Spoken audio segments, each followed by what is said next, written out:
Hi, welcome back to All Things Agricultural Podcast. I'm your host, Eric Carey, and I'm delighted to have Andrew LaPierre sitting with me today. How you doing, Andrew? I'm doing well, Eric. Thanks. How are you? Good. Thanks for coming out. Of course. We go back a ways, kind of like last episode. If you watched it, Tyler and I went to Cornell together. That's where Andrew and I first met. Mm-hmm. When we joined AGR as just young bucks in college. Yep. You know, I was thinking about that on the drive over. In a couple weeks, it'll be about 10 years since we joined that fraternity. Hard to believe, but time is moving, and somehow it also feels like we haven't progressed very far. Maybe that's just me, as I'm still in the same setting I was 10 years ago. But I'm digressing here already. You're almost right. Almost, yeah. A couple more months. This pandemic has. I'd like to blame it on the pandemic, but maybe it's a couple of other things too. But yeah. 10 years ago, you started that AGR experience. Yeah. Haven't looked back since. No. You almost didn't hop on that train either, if I remember right. Yeah, no, I didn't. I knew of AGR. I never really visited it my fall semester, and I ended up visiting during rush week because I came back for rush week to just have some funs with my freshman year friends because I didn't know any of the AGR guys. Right. And so we went to a bunch of fraternities, and back then you could go and hang out and party at night, and it was a lot different back then. And Sure. Yep.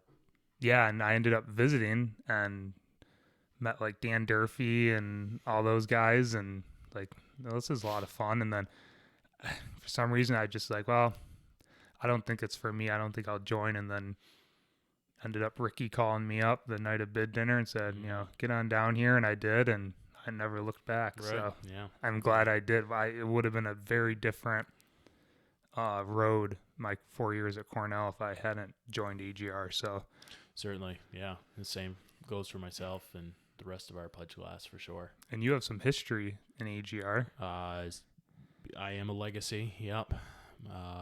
Dad was graduated a class of I believe it's 88. Yeah, it's 88.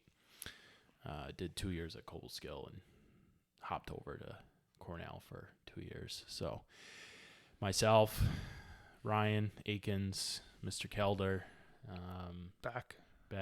Yeah, Beck's father was a little older, but in terms of everybody being a legacy, yeah, that's we're all in that same boat. But at the time when my father was in the house, it was Mark Akins, Chris Kelder, a couple of other guys, bunch of the King boys, Carsey's, Overton. Jason. Yeah. Was Mapstone, or was he older as well? He was with Beck. Mapstone, yeah. I'm not sure which one, though. Might have been the younger one. Yeah. I don't remember, to be honest with you. A lot of... But yes, it seems to be cyclical. Quite a crew. I'm sure in 20 years, there'll be a whole new group in there saying our fathers were in that house, or our mothers used to date those boneheads in that house, and all that stuff. But, it's funny to see that all come around, and at least see my father's expression in all those composite pictures. But all the Founders Days coming back and seeing all the guys that have children in the house. So it's very entertaining to see all that happen. I like it when you can look through the composites and you know who's related to who, because you look at some of these, like John, and even you to an extent, you look at your dad's picture from 30 years ago, and it's almost like an exact replica of what you look like now. Yeah. For better or worse, I guess. Yeah. A couple extra pounds in those composites, too. I don't know where they come from. I always notice that, too. As we come in as freshmen, that's usually our skinniest picture, and as the years go on, we get fatter and fatter. Sure. And then once we leave, or if we leave, right, Andrew? Yeah. Thanks, Eric. The weight seems to disappear, right? Yeah, we work it back. Or you see the cyclical, you go in August and you're thin, and then by December you've gained about 20 pounds, and some of it comes back off, and then back in the spring semester comes on, then by summer it's gone, and it's the yo-yo. Definitely shedding some years off our life during those 4. Yeah. But anyway. And you aren't from around this area. You're from up north? No, yeah, I'm a North Countryman. I grew up in Chazy, New York, which is still in the state, but it's about a 5.5-hour drive from here. Grew up 5 minutes from the Canadian border, which you're well aware of, and most of the people in the house are. We swear he's part Canadian. Often Canadian, and when the liquor comes out, maybe the slip of the tongue is a little more of a Quebecois accent. But no, so I grew up in Chazy on my parents' dairy. I would be the 6th generation. Dad is still in the business, going at it strong, making some gains here through everything that's happening with COVID and some of the restrictions that he's still got, being a DFA member. But spent a lot of time on the farm in the summers, in the winters, before school, after school. A lot of good memories doing farm work growing up. So much so that it's, here I am still in some facet of agriculture. Probably not what I would have anticipated it being, but still I find it to be a valuable aspect of ag on the research side of things. So did you ever anticipate going into research when you first went to Cornell? No, not really. So to contextualize a little bit, Minor Institute, which are you familiar with at all? Yes. Yeah. So for any of your audience members who aren't familiar, it's an agricultural institute that was built back in the early 1900s by a guy named William H. Minor. He actually, it was his aunt and uncle's farm, which he dumped a lot of his money that he gained off of the railroad industry. So he made several patents, one of which was the couplings between rail cars. They've got springs and hydraulics in them, and which allowed things to be transported much more fluidly.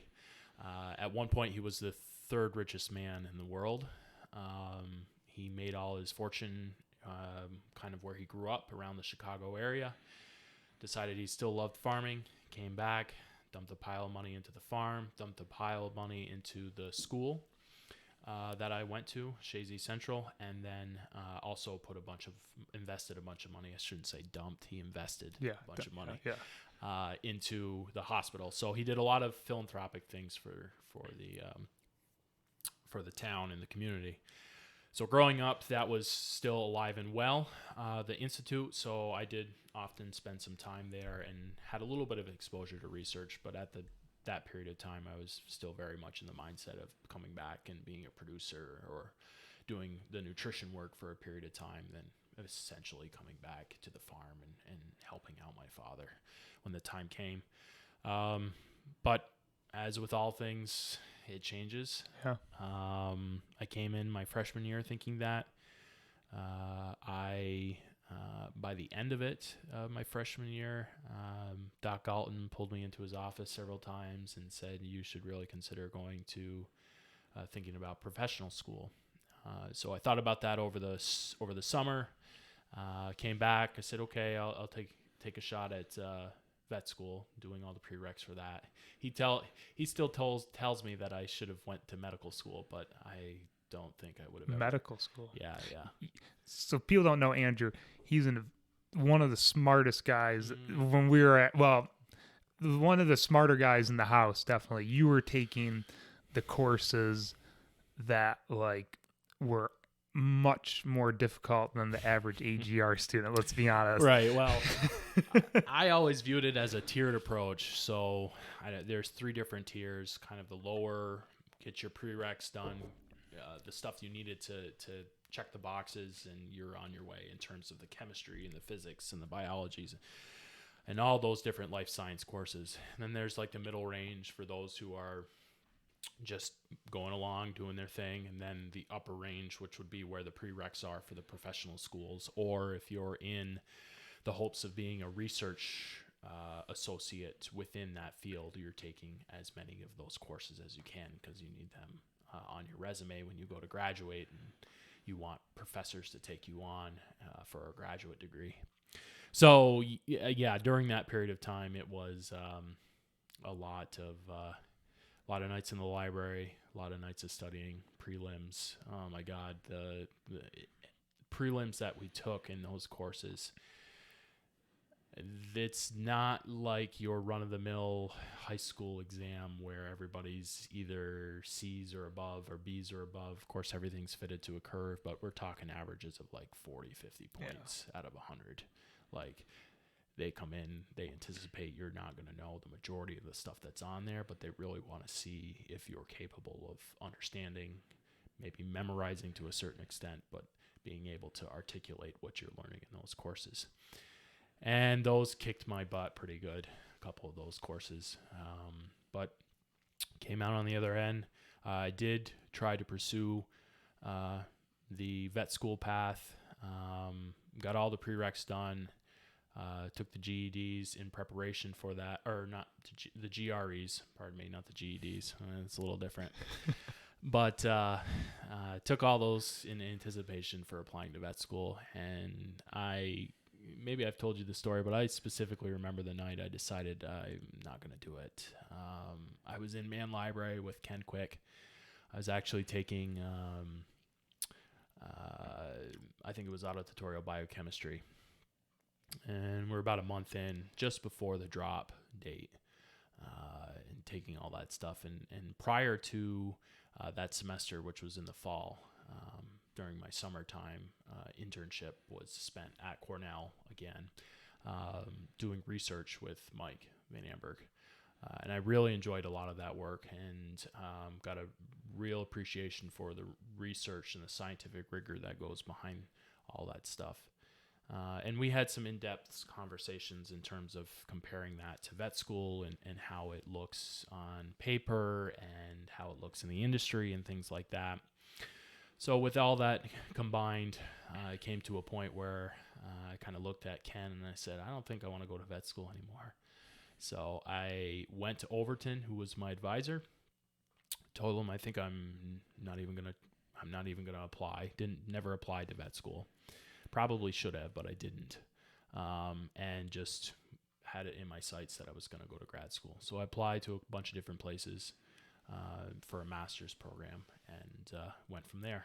So did a master's at University of Illinois. Spent 2 years out there in the Midwest, which was great. Very different atmosphere than it is here. A lot of it's great. Some of it's a little different in terms of, flat land as far as the eye can see. There's really no place to hide out there. Whereas here, there's lots of geography to hide behind. But I had a good time out there, made some great colleagues and friends, and decided to come back and finish out a PhD with Mike, where I guess that all started here. Speaking about full circles. It all comes back. Yeah, I guess so.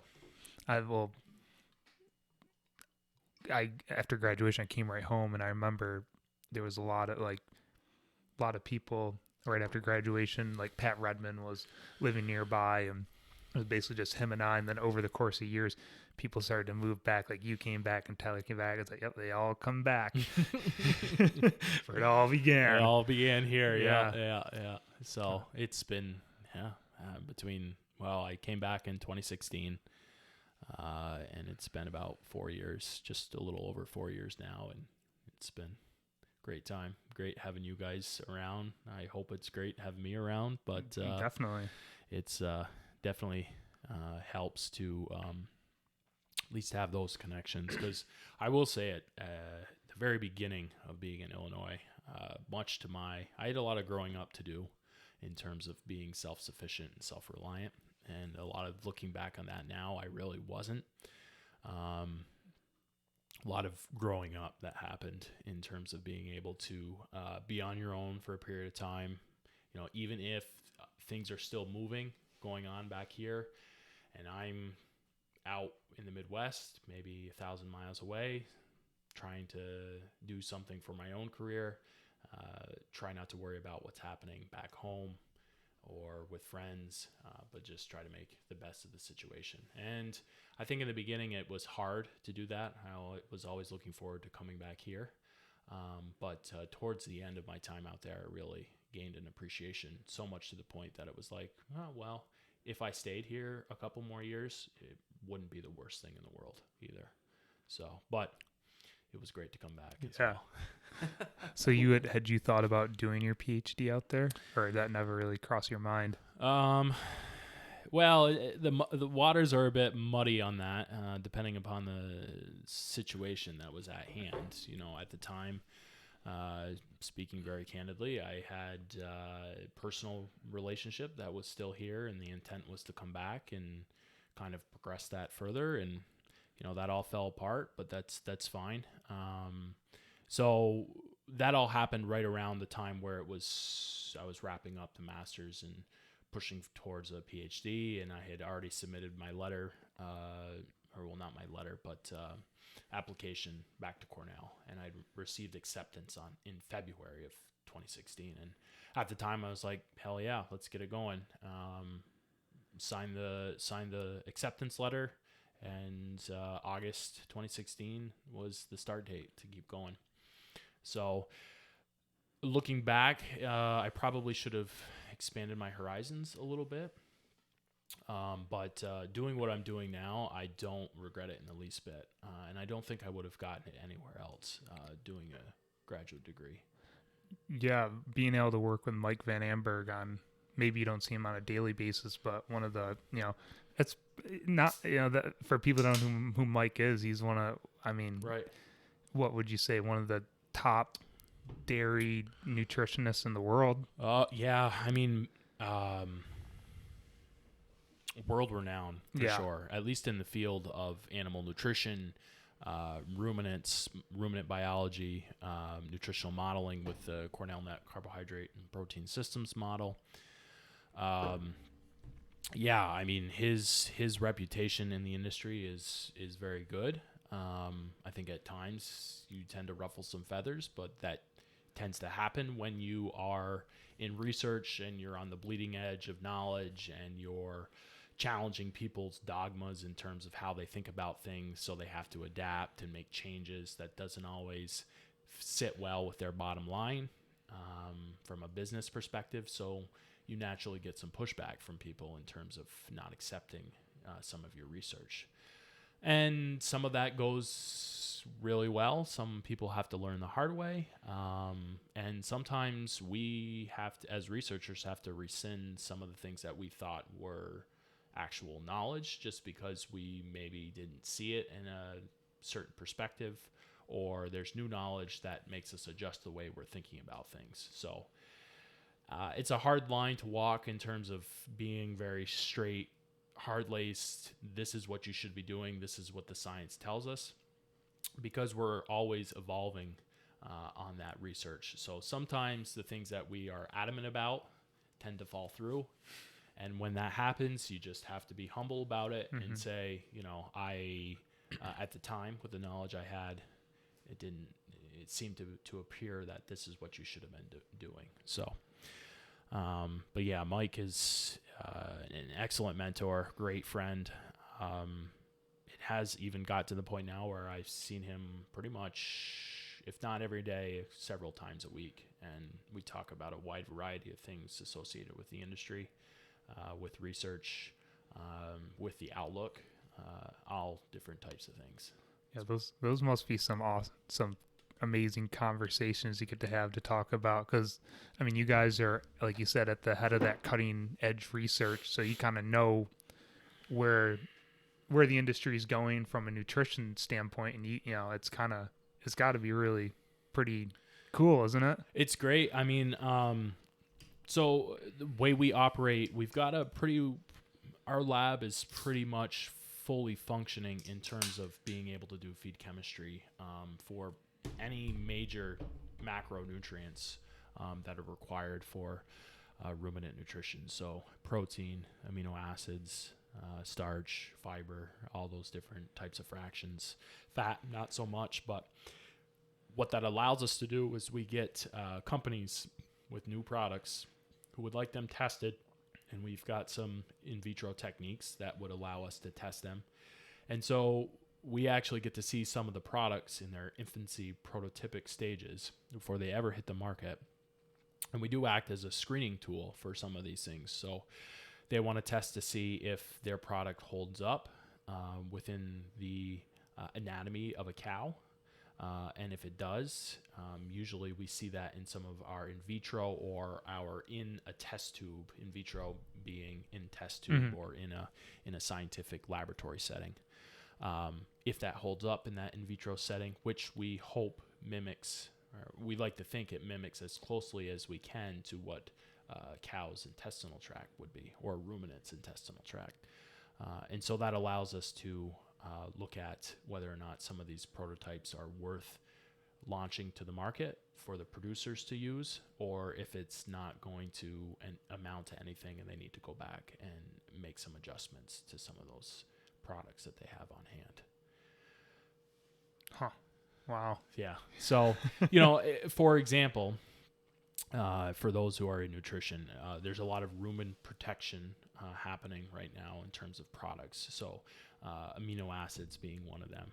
We rumen protect amino acids like a smartamine, for instance, which is rumen protected methionine.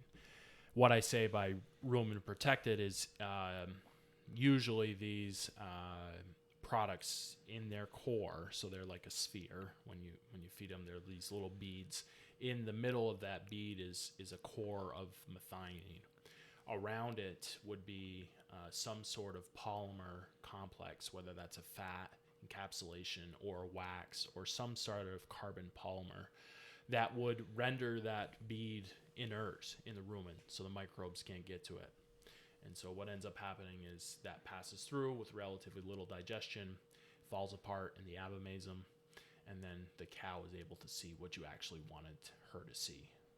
Whereas a monogastric like you and I, whatever we eat, we've got no microbes on the front end having their first pick of whatever the nutrients you want. So whatever you eat in terms of protein or carbs or fat shows up in your intestinal tract.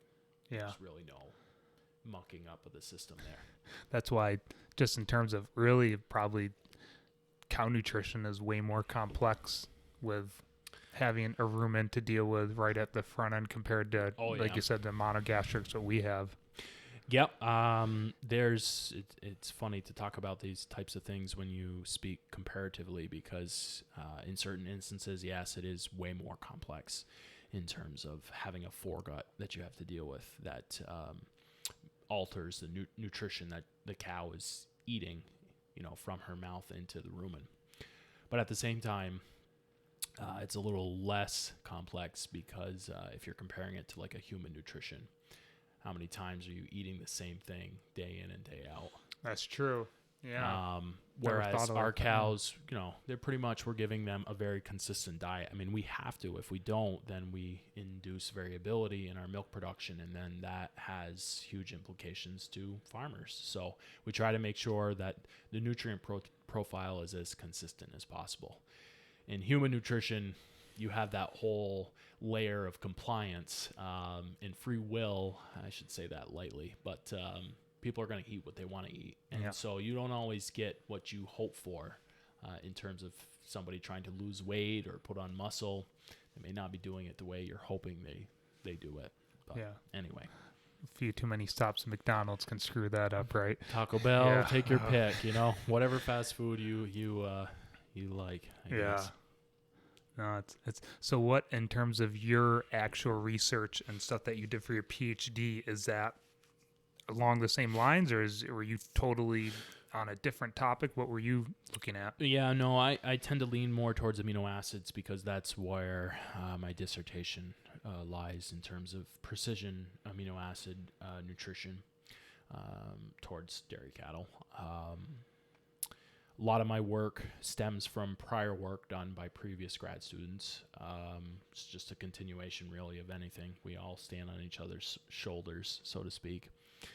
So my work deals specifically with essential amino acids, which would be those amino acids that mammalian species, so you and I or ruminants or whoever's classified as a mammal, has a hard time synthesizing within their own body.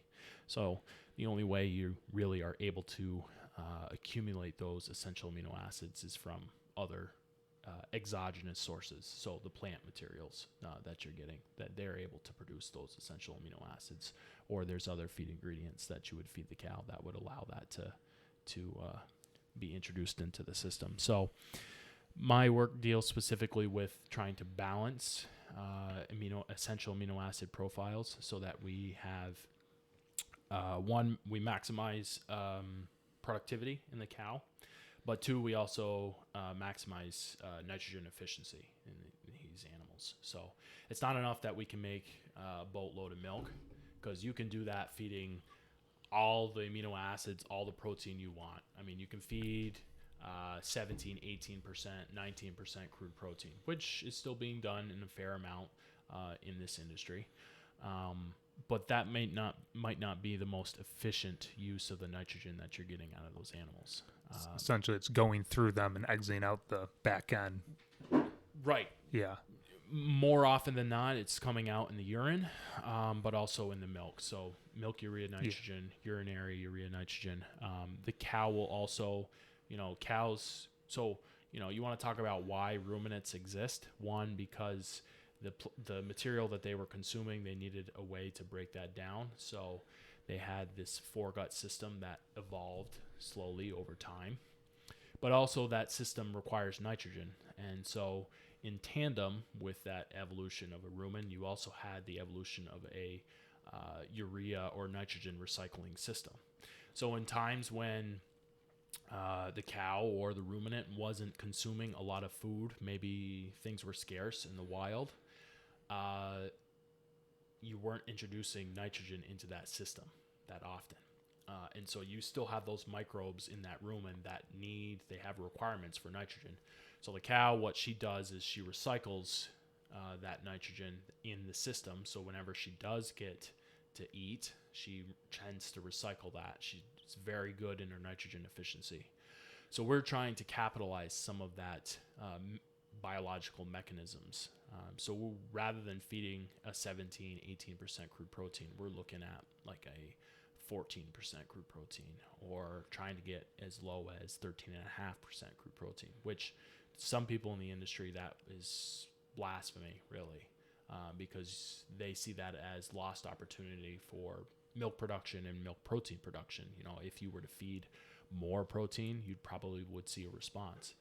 But our approach is to look at this more at a quantitative, precise amino acid amount. So rather than say 17% crude protein or 16% crude protein, what does that even mean? Do you know what that means? What is crude protein? Right. Yeah. So again, I'll try not to be too scientific here, because I can already feel I'm being that way, but it's fine. It's very interesting. The way we calculate. So for those of you that are interested in how we feed cattle at the moment, we use crude protein as the proxy for how much protein, but essentially how much nitrogen and amino acids we're getting into that animal. Crude protein, as the name suggests, is a crude measurement. Essentially what we're doing is we're taking the nitrogen content of that feed. So whatever the feed may be, we get the nitrogen content, and we apply the Jones factor, which is the Jones factor is the average nitrogen content of all amino acids. Okay. All right. So a methionine and a lysine have different nitrogen content as a percent of the total weight. So this lysine has a different nitrogen content than the methionine, and so on and so forth. So there actually is a very wide range of nitrogen content. You've got some that are upwards of 30% nitrogen on a weight basis, and you've got some as low as like 3 to 5%. So that range, when you take that average, it ends up being 6.25. Okay. which tends to be very crude, because when you are taking that 6.25 value and multiplying it by the nitrogen of the feed, you're assuming that the profile, so the amount of each amino acid, is the same regardless of the feed that you're feeding the animal. Yeah, I see. So that can be a problem, because soy products have a different profile than corn, has a different profile than an animal byproduct like a blood meal, has a different, so on and so forth. Yeah. So as we move forward and we try to be more precise in our amino acid feeding, because the cow doesn't really have a requirement for protein. She has a requirement for amino acids and a requirement for nitrogen. So we're trying to get towards the point where we do away with crude protein and we look at the amino acid quantities that we're feeding our cattle. Now that implies that we're trying to be more precise in our feeding techniques. But what that does is it allows us to go from a 17% crude protein down to a 14% crude protein, because what we're doing is we're actually looking at each of the amino acid quantities. We're stripping away some of the amino acids that we don't need, because protein accretion is an all or nothing process, which means you need all of the amino acids there required for the protein. And if you're missing one, the system will try to compensate as much as it can. But if it can't find that amino acid, it won't make the protein. Okay. So you can have one specific amino acid that is limiting that will put a halt on your whole milk protein production.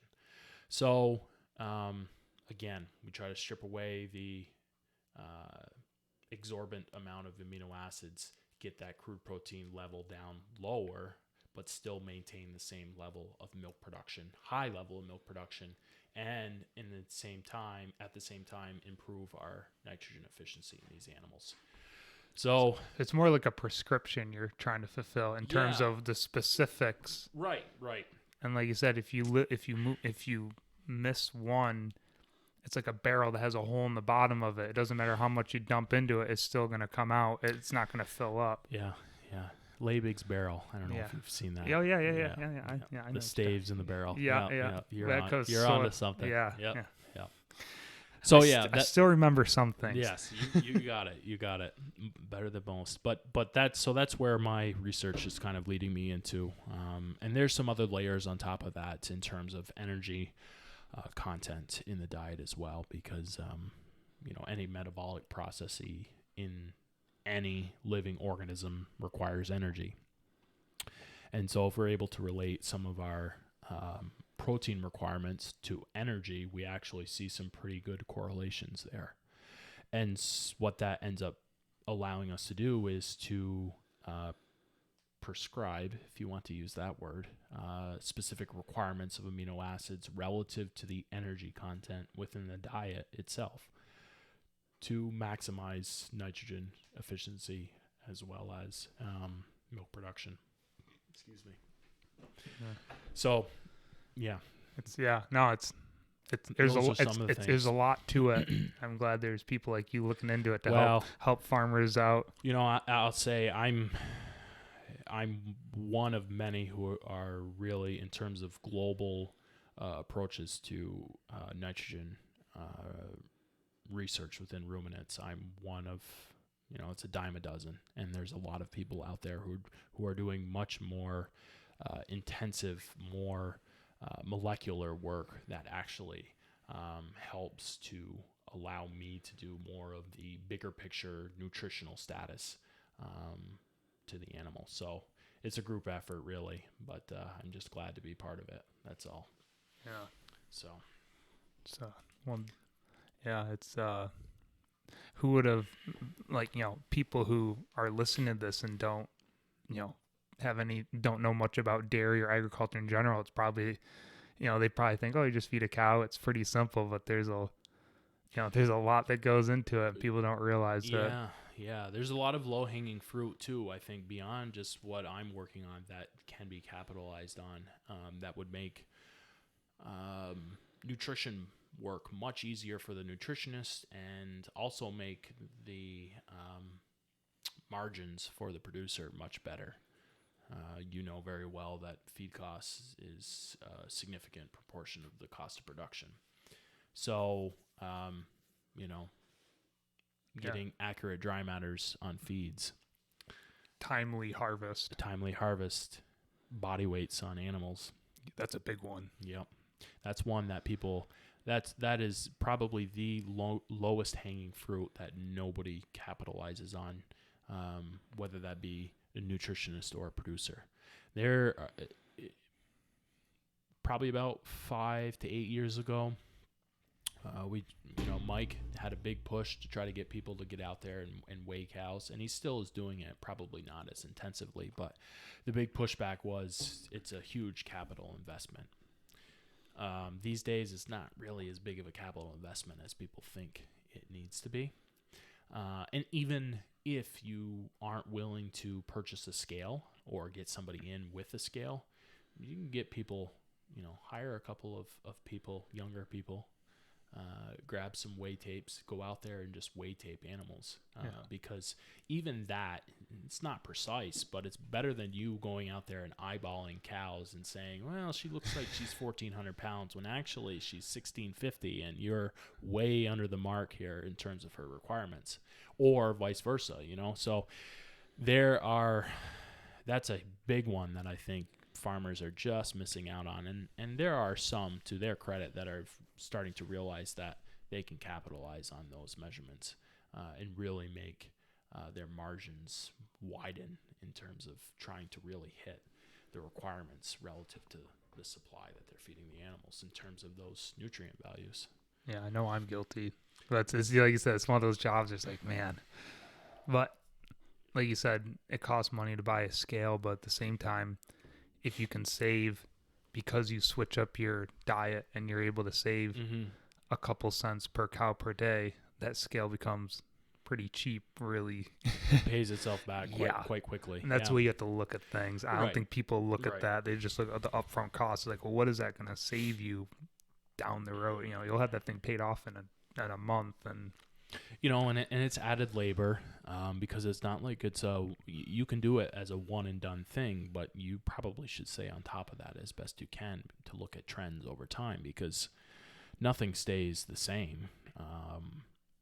You have to constantly be measuring these things if you want to stay on top of them. So the added labor that goes behind this, there's headaches that are associated with it too.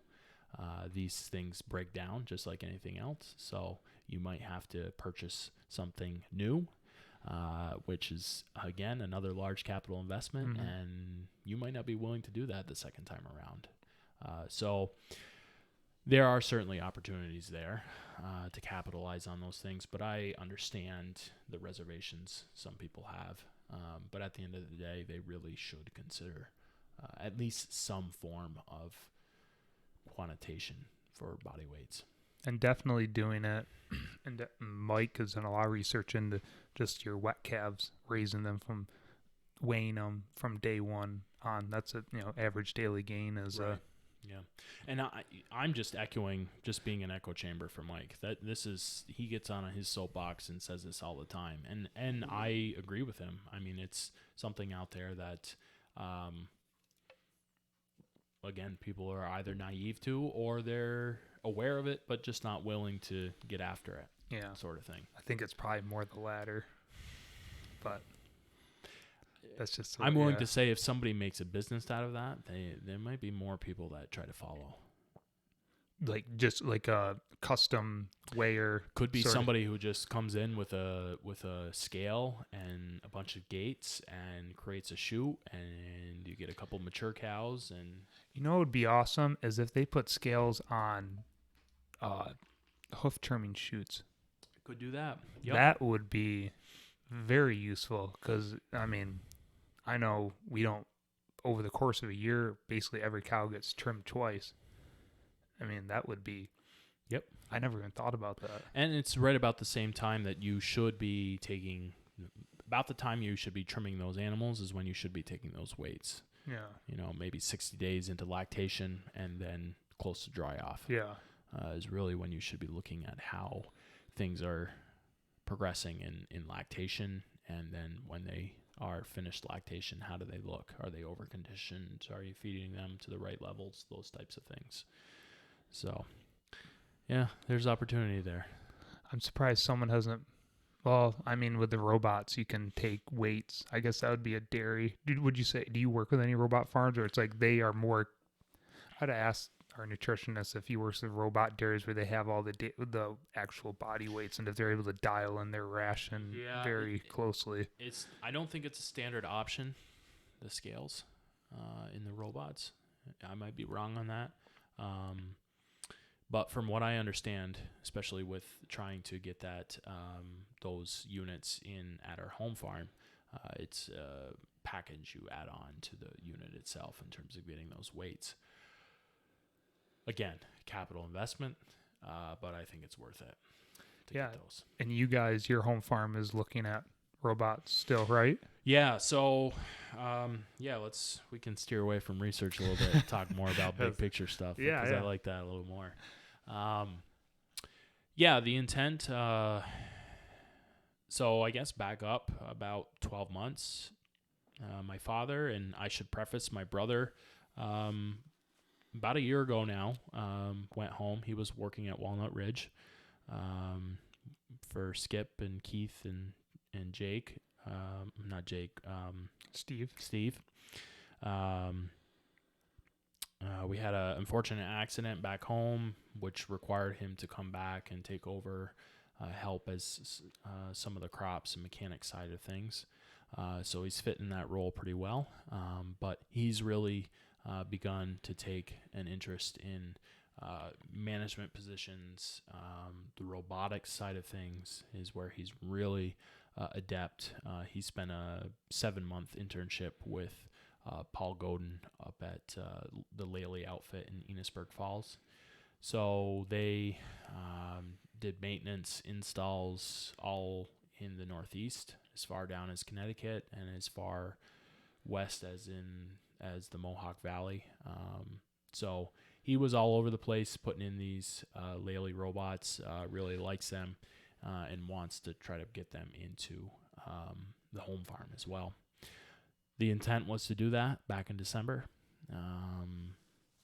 Come springtime, they were going to build a green site, put 8 robots in, and move the herd over there to allow for some growth opportunity.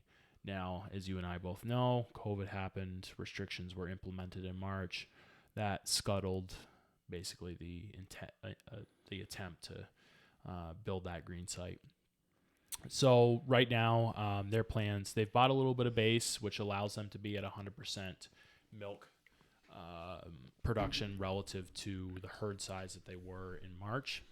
But they are now looking at retrofitting the existing barn, shutting down the parlor in there and making it some sort of multi-purpose room in terms of handling cows, or looking at the value-added side of things.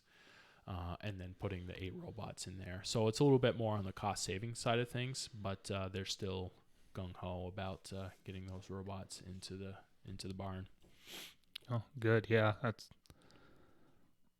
that must have been tough when you're all ready to go and then everything hits and suddenly it's like the rug gets pulled out from underneath your feet.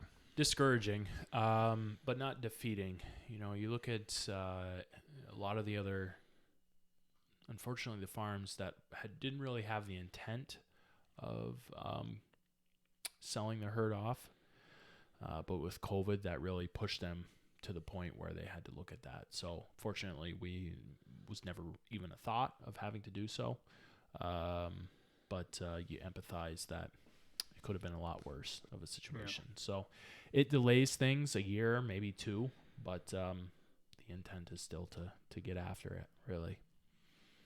So they're still plugging away. Good. So how about you guys? Let's talk about the farm here a little bit. And nothing too much. Well, we're putting in a manure system right now. Sure. Yep. So we've added on since I came home. Will be 7 years. It's been 7 years. It'll be 6 now. 6. Okay. Six and a half. Yeah, 6.5. We've added on maybe 100 cows milking, so we went from 200 to 300. And we've built a lot of new barns, and honestly a lot of the newer barns would replace older facilities that we had. Mm-hmm. And as we grew, our manure storage just wasn't up to the capacity, wasn't there, and it's just become, instead of every couple weeks hauling, you're every week. And then other barns, because they're newer, they're just a bucket and you dump into a spreader and you're spreading every day. So we've built 2 small containment pits at our homestead where the farm is, and then we're hopefully this spring summer we'll have a transfer line where we'll be able to pump all that manure to be about 3 million gallon concrete pit. Yeah. So that way from there we don't have to spread in the winter time when it's freezing and thawing, and just as well as I do, going out and you're taking half the field onto the road with you, and it's just not a worry about contaminating waterways, and runoff like and all that. And so with this, it's in a concrete pit, and then hopefully have someone come in, potters or another outfit, and be able to drag line that manure. So for people who don't know what drag lining is, you basically pump the manure out of the pit into a 6 or 8 inch. They're hose. moving towards an 8-inch. Okay. The majority is probably still 6-inch now, but yeah. And you're able to push that manure to as far as, I don't know what the distance is, but it's as far as the reel is, really. Yeah. Yeah. And then it is pumped into basically like an injector. It basically incorporates the manure into the soil and works the soil. So the manure, instead of being surface applied, it goes into the soil, is incorporated. So the smell dissipates within hours, right? If you ever smell, and you don't lose the value of the manure from it going into the air. It's just a lot better all the way around. Yeah, there's still people who you can still drag line and apply on the surface, which does help in terms of compaction. So you're not running over the same spots in the field X amount of times and just causing a lot of compaction, which come springtime, the seed doesn't germinate and you don't get good yields there. But to your point, yeah, if the goal is to have an injection system, which basically plows up the subsoil, so to speak, and injects that manure right into the ground, would be the intent. So you don't lose any of that nutrient value due to volatilization and all that stuff. So again, that's all capital investment too. But in terms of best management practices and environmental stewardship, that's the best way to do it. Yeah, and I mean, you think of a lot of the larger producers than us in this area, I think they all do it. I mean, it makes a lot of sense. You see more cover crops going in, and that's the one thing we do. We hit all of our corn ground plant cover crops, whether it be oats, rye, triticale. So we have a green surface all winter long, and whatever manure, whatever nutrients you apply to that soil can get absorbed by those cover crops, and they can hold it over winter and holds the soil. And so that's hopefully we're trying to get that happening back home too, hopefully. Do you take a harvest off of that? Yeah, so we usually shoot for 30 to 40 acres of triticale that we put in, and we'll no-till it in, or maybe we'll disc it if the field is a little rough. Sure. And then we'll pick it in the fall, pick the rock off, and we'll roll it, and we'll go right in. It's usually like the first week of May, right before, it's right around corn, like right before, I'm trying to think, when is it? It's right around corn planting before we do first. We'll hit the triticale, and we actually just bale it up and as a baleage and wrap it. And we just literally finished feeding it out. We had 115 some bales that we just finished feeding out. How did it test? Good, yeah. Stuff is like rocket fuel, really digestible, nice stuff. So it'll be interesting to see what production does now that we've moved on to still a decent quality, just first cutting grass. It'll be interesting to see how that changes. But no, with it being so dry in this area too, we were really low on haylage. We just basically fourth cutting didn't exist. Third cutting was non-existent. Right. So we're really banking what we original intent was. Corn came off so early, about I think we were done around the 10th or 12th of September. We were all done, and we started planting cover crops, and our intent was hopefully maybe get a cutting of something, because we figured, well, maybe 50, 60 days, end of October, we get some rain like we should. We'll have a cover crop to cut and baleage it or chop it. Well, we didn't get any rain, so it didn't amount to anything. So we're banking this spring to go through and try to chop off as much as possible just to get some more dry matter in the bunk. So that will, it's kind of, you look at the bunk, it's like, man, it's should be, we should have another good sized bunker full, and you look like you're short pretty good. And everyone in this area is in that same boat, and I think around New York. Were they really dry up north? In terms of dryness, I mean, I think St. Lawrence County was probably the driest in the state. And the Washington County area a little bit, not quite as bad, but they were in a moderate drought. I think they were flagged as that, but being the rest of the state under a mild drought warning. But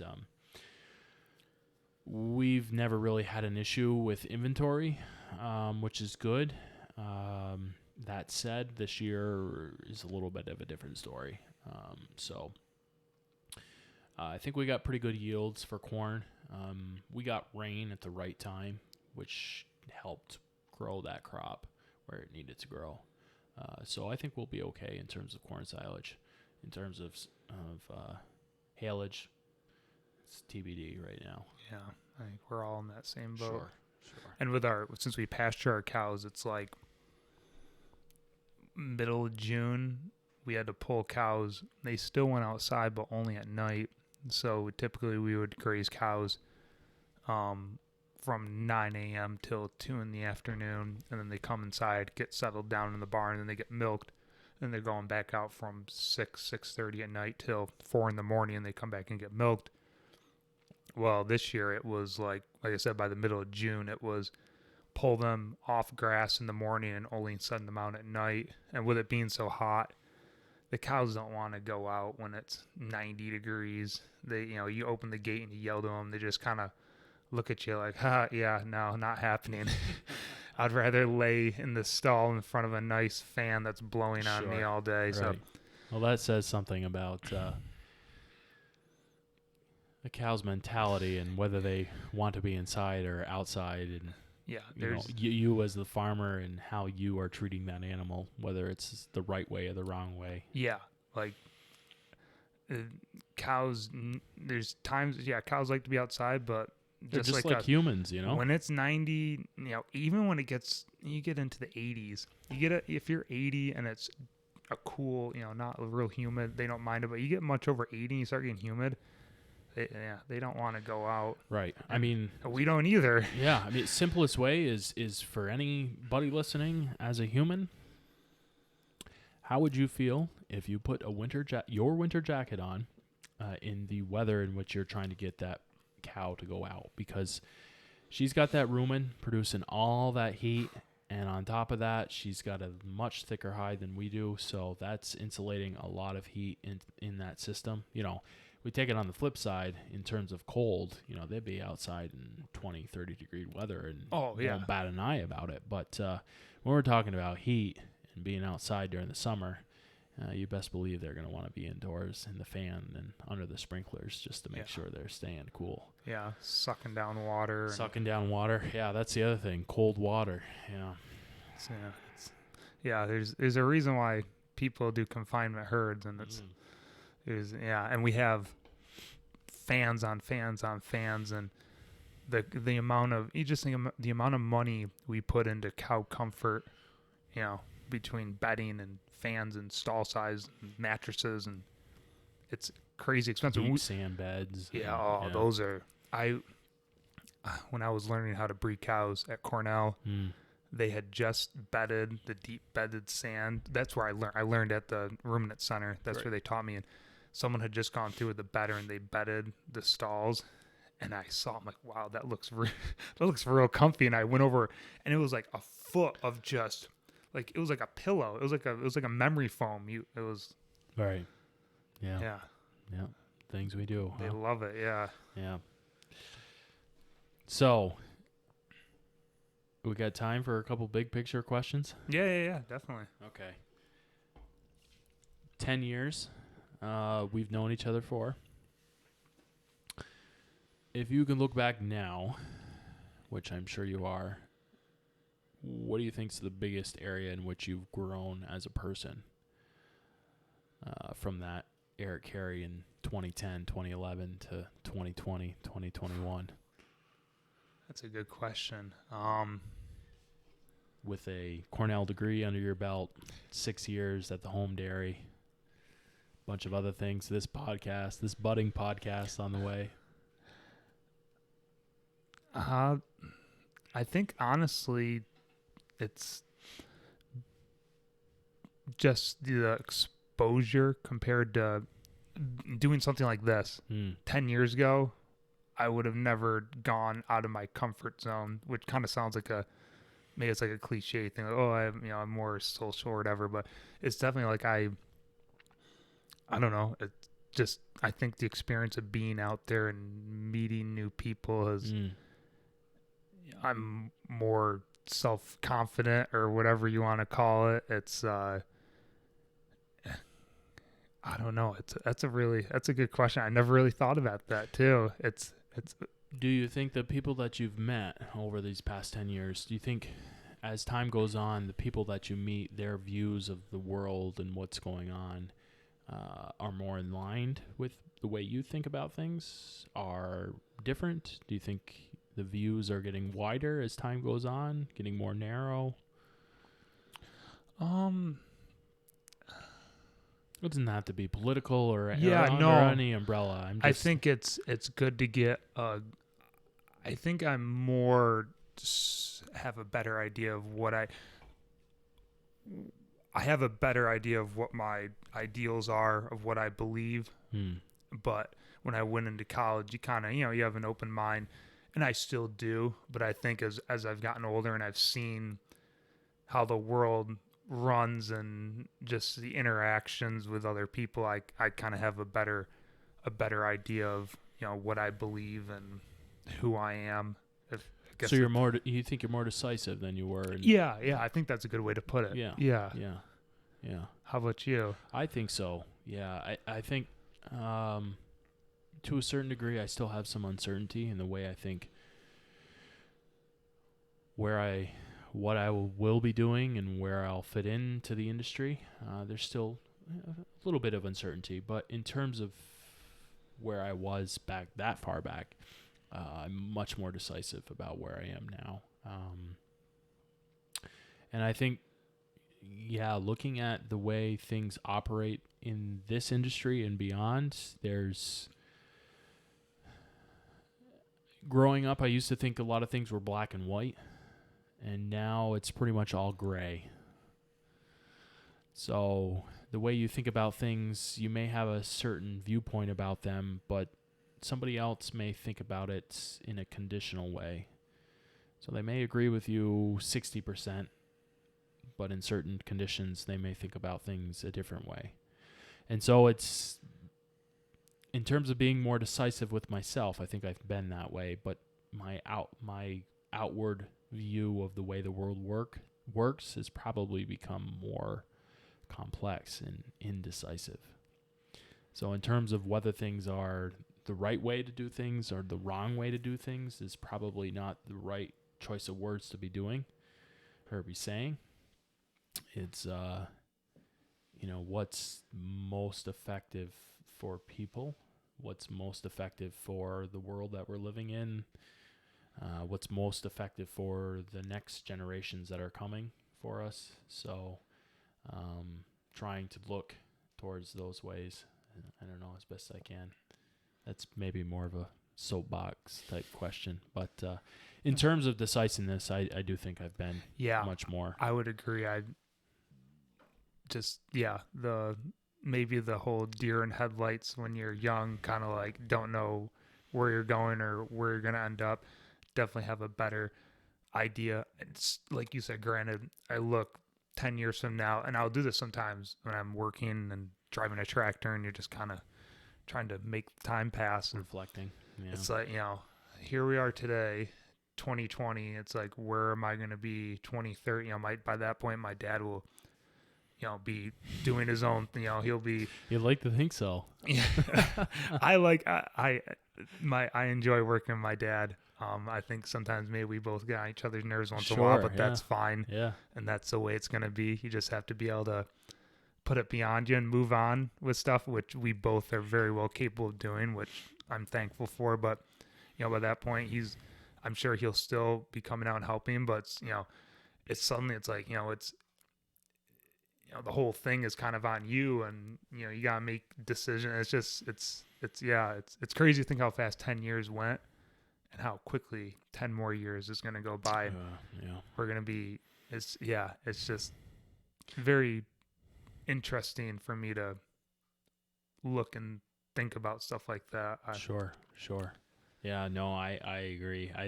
It's for as damning as social media can be, there are often times where you get those, those memory pictures that come up, and, you look at them and you're like, Christ, that was 4 years ago. We're down in Ithaca, out up at the range, or what's the other one there? Mooney's or Chanticleer. Chanticleer. Oh my God. Just probably not having any business being there, but there was a period of time where we used to go down there every weekend, So yeah, it was a crew. Yeah. Not anymore, but not anymore. You got a couple with kids now, and a couple that have businesses that they need tending to. So it's interesting how I think those first few years after college, like I saw once I turned like 26, suddenly that whole like let's go out and have a drink every weekend kind of was like less appealing. Yeah. And what does it say? The part of the brain finally just typically dissolves by your 20 by the time you're 25. So 25, yeah. I think that finally hit me. Yeah. Do you think now this may be confounded with the fact that you understand that by 25 you should be mentally mature, but do you feel like you think different now than when you first got out of college? And I'm not saying with the experiences you have behind you, but just in the thought processes in which you are thinking about things, maybe on a daily basis.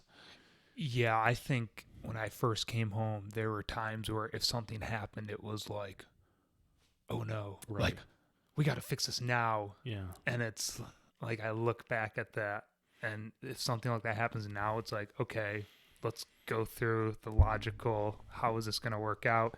It's not a big deal.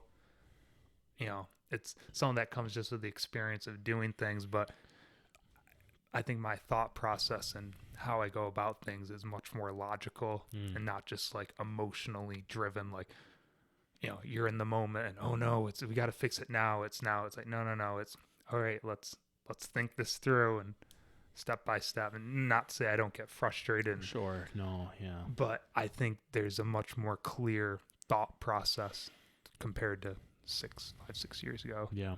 How about yourself? I agree. No, there's looking back, even like 23, 24, just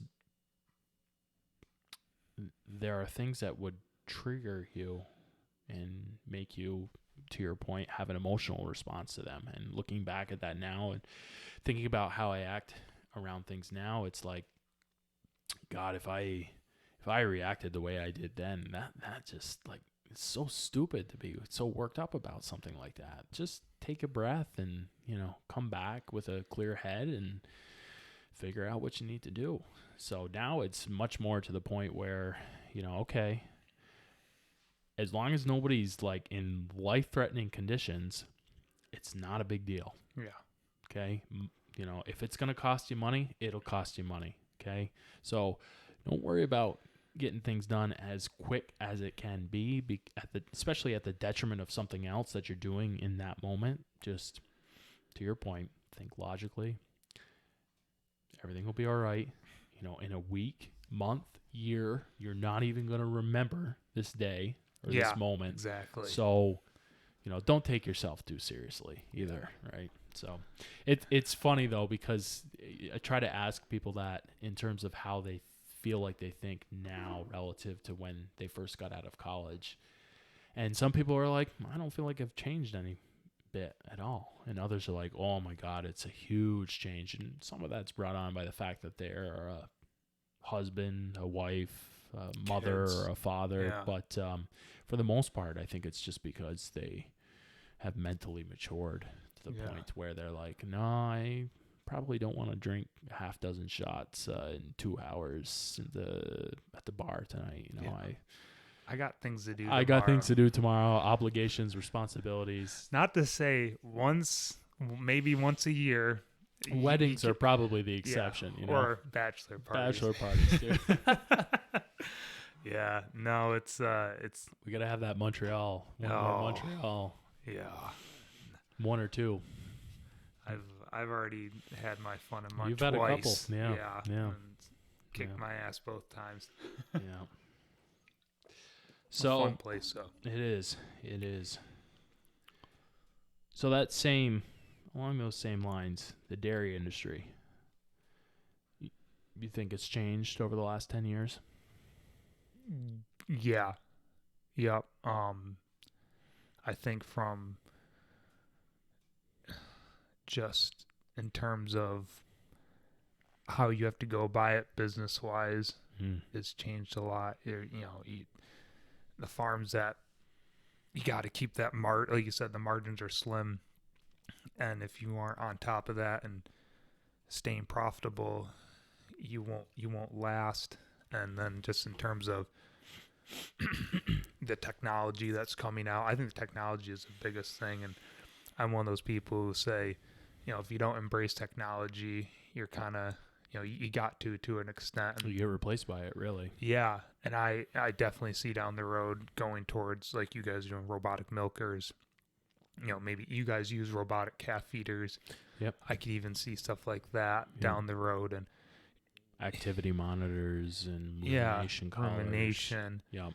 You have to embrace that stuff, because I think like anything else, like you said, research, you build on each other's shoulders, and you're looking, compared to 20 years ago, the minute things you guys are looking at compared to 20 years ago. Well, it's the same thing that I think in the dairy, everything's going to just get more and more precise of, well, I can save here or there if I make this change or that change, and it's all based off the data you can collect and being able to utilize that data. So that's, I think I see that as a big change. Yeah, no, I certainly agree. And it's funny that you mentioned that, because even within the department here at Cornell, it's gotten to the point now where there are several professors who are very much of dairy research, whether that's nutrition, reproduction, immunology, what have you.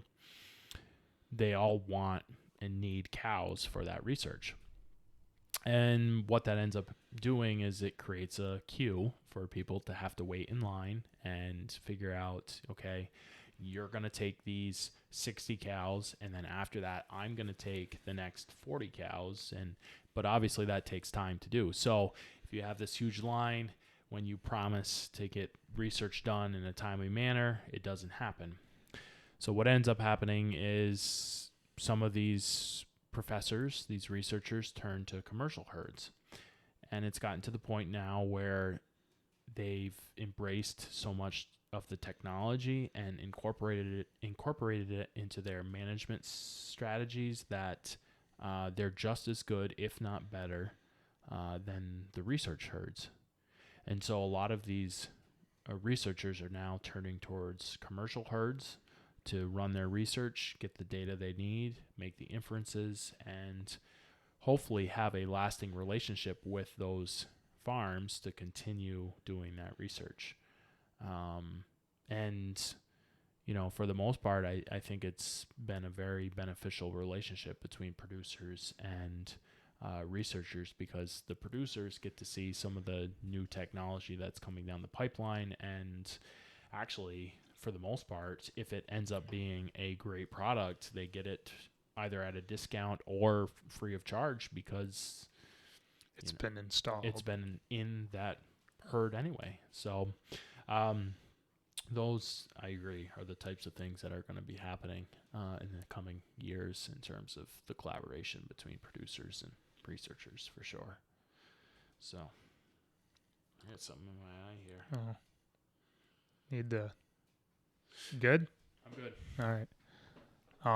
I guess on more of a different note, so when you aren't doing research or working at home, what kind of things do you like to do to fill your time?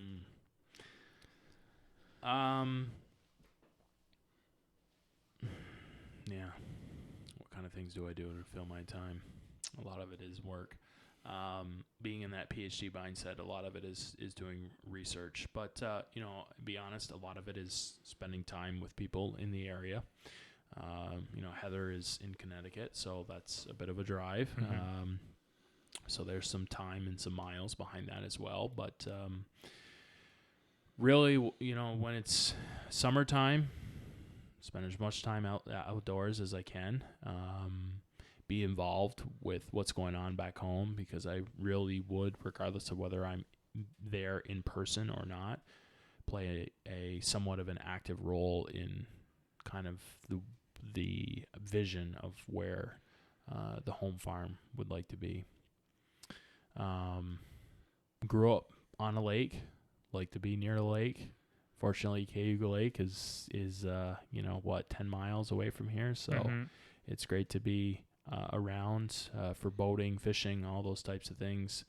And then in the wintertime, the skiing isn't quite as good here. There's Greek Peak, but, ski, board, do those types of things. Do you ski board or you ski? Or you snowboard? A ski and snowboard. Okay. Yeah, I do both. I started skiing when I was 8, 9, and then when I think I was like 13, 14, I took up snowboarding. And I used to board all throughout high school, being of the, I got to be cool mindset. It was snowboarding. But coming back in college, I went back to skiing, and I love both equally. And usually what I try to do is, ski or board in the morning and then switch in the afternoon, do a little bit of both. Oh, okay. Whether I'm at Greek Peak or home doing Whiteface or J Peak or whatever it may be. So we'll have to hit the slope sometime this winter. We need some snow here. Yeah, well, they're saying maybe this week we might possibly get some. I don't even know when Greek Peak actually opens. Usually right before Christmas is like their first thing. Yeah. That's something for an inquiry of the Becks to they would let us know. Yeah. At least Russ anyway. So, yeah. So yeah, I mean, that's pretty much where we're at. If I said you couldn't do research, you couldn't do farming, what do you think you would do? So no agriculture at all. Yeah, let's say no agriculture. Couple things. This is gonna sound really like straight out of kindergarten, but we took my family took a trip. God, I don't remember how old I was. I want to say 4th grade, 5th grade. It was right after 9/11. We actually took a trip in the November after 9/11 down to Orlando, just because flights were so cheap, and mom and dad thought it would be a good time in November. Things are in a little bit of a lull in terms of the dairy. So went down, first time to Disney World, did a bunch of things, SeaWorld, all that stuff around there. But one day we actually went out to Cape Canaveral and toured the Kennedy Space Center, and that was absolutely great. And for whatever reason, I'm very much in love, enthralled with all things astronomy and space, which again sounds very much like, you know, a kindergartner. What do you want to be when you grow up? You know, you want to be an astronaut. But thinking a little bit more about it, if my eyesight probably wasn't so bad, and I guess I've never really tested this out, but I was really interested in if I didn't go to Cornell, I would have went to Annapolis, and enlisted as an officer in the Navy, with the intent of becoming a pilot, with the, I guess, ultimate attempt or intent of being part of the NASA space missions. You know, this whole thing with Elon Musk wanting to go to Mars cool. is very interesting to me. I really think, you know, with again, I'm going to sound really like philosophical on this, but with the amount, with how vast the universe is and how many planets we've identified within what we consider a habitable zone for life to exist, there's got to be something out there. You know, maybe not as sentient as we are, but, you know, bacteria, some type of bacteria. At the micro level. At the micro level at the very least. And that, to me, is just very interesting, because there are theories out there that we aren't even from this Earth. We might have just hitched a ride on an asteroid, and that asteroid or meteor hit the Earth, and from there we proliferated into what we are now. So, you know, who knows? We'll probably never know. But in terms of, I guess, getting back to what I think I would have ended up doing, it would have been that I really like the pilot aspect. That really, I don't know, something about going fast under those turbine engines is something interesting. That sounds really weird, but adrenaline rush, I guess so. But really, the space would be what I was after as well. Space is fascinating. Like listening to Neil deGrasse Tyson on the pod with Star Joe Talk. Rogan, dude. Oh yeah. This stuff, that and his other stuff is really interesting. Just, I love how they'll take like the Hubble and they'll point it into a part of space that's just as black, and then they'll zoom in, they'll take a photo, and it's like trillions of stars. You know, once it's crazy. Yeah. And there's all these galaxies within that picture, and there's billions of stars within that. It's just blows your mind. I mean, it's infinite, really. Yeah. Well, that was a cool thing when we went abroad to New Zealand. Tyler, Mark, and I, we'd go out camping, and we were like, we'd take a weekend trip from the university, and we'd be on a back road, and then we'd be 10 miles hiked into the middle of the woods, and you'd sit down under the stars, and you could see the Milky Way, because there's literally no light pollution. Right. And it's just like, you want to talk about an amazing sight. That was really cool. But that's just like, I love just looking up at the sky. Like I said, it sounds like a kindergartner, but looking up at like the moon and stuff, and just being like, it's just, you know, it's crazy to. It's very humbling. You know, you want to circle back and think about how we get worked up about the daily things in our lives, and you know, let's say something goes wrong across the street at Carey Farms, and you're thinking it's the end of the world, and really it's not a big deal when you start to think about how humbling it is that, you know, we could have some piece of rock hit us this very second. Yeah. And all of our issues are meaningless Yeah. at that point. Yeah. So, you know, again, don't take things too seriously, because at the end of the day, it's really not, I guess. Well, I look at, what was it, in 2068, because there's always asteroids, you know, circling the sun. and there's an asteroid that, and they say, I can't remember exactly, but it's like in 2068, it's probably going to miss us, but they shift over time. Mm-hmm. And they say if it shifts just in the right direction, it could possibly hit, granted, this is years, but it's just like, Sure. I find that stuff very interesting to read about. You talk about days away, so the Great Conjunction. Have you heard about that? Is that where everything lines up? So Saturn and Mars Saturn and Jupiter are visible in the night sky right now. Okay. I think it'll be the closest they've ever been on the winter solstice. So hopefully the clouds are away that night and we'll be able to see that. But that hasn't happened in 600-800 years. Can't remember which, but since Galileo was alive. That's how long ago. So you talk about these moments in time which just seem like a day to us, regular day. But the frequency in which they happen is crazy when you talk about who was alive when it happened the last time, or what's this world going to be like the next time it happens, and you get to say that you were part of that experience in this time. That's, again, very humbling to me, and probably a little, I don't know, probably being a little too dramatic about it too, but anyway. It's fun to think about. I like to do look up, and you look at some of the stars, and you tell yourself how probably a lot of these stars we're looking at are gone, but we're seeing the light from, you think like some of those stars are shooting light from 2,000 years ago, and we're just seeing, and we're just seeing it now. Still seeing it, yeah. Or someone were, hundreds of light years away from Earth, and they had a strong enough telescope where they could look down at the surface of the Earth, they would see hundreds of years ago. They wouldn't see modern today. It's we're really going off. We're on a turn here. I'm going to keep going, but that Christopher Nolan, Christ, that guy, he's a great director and a great filmmaker. I think about Inception. Remember when we first showed up to Cornell?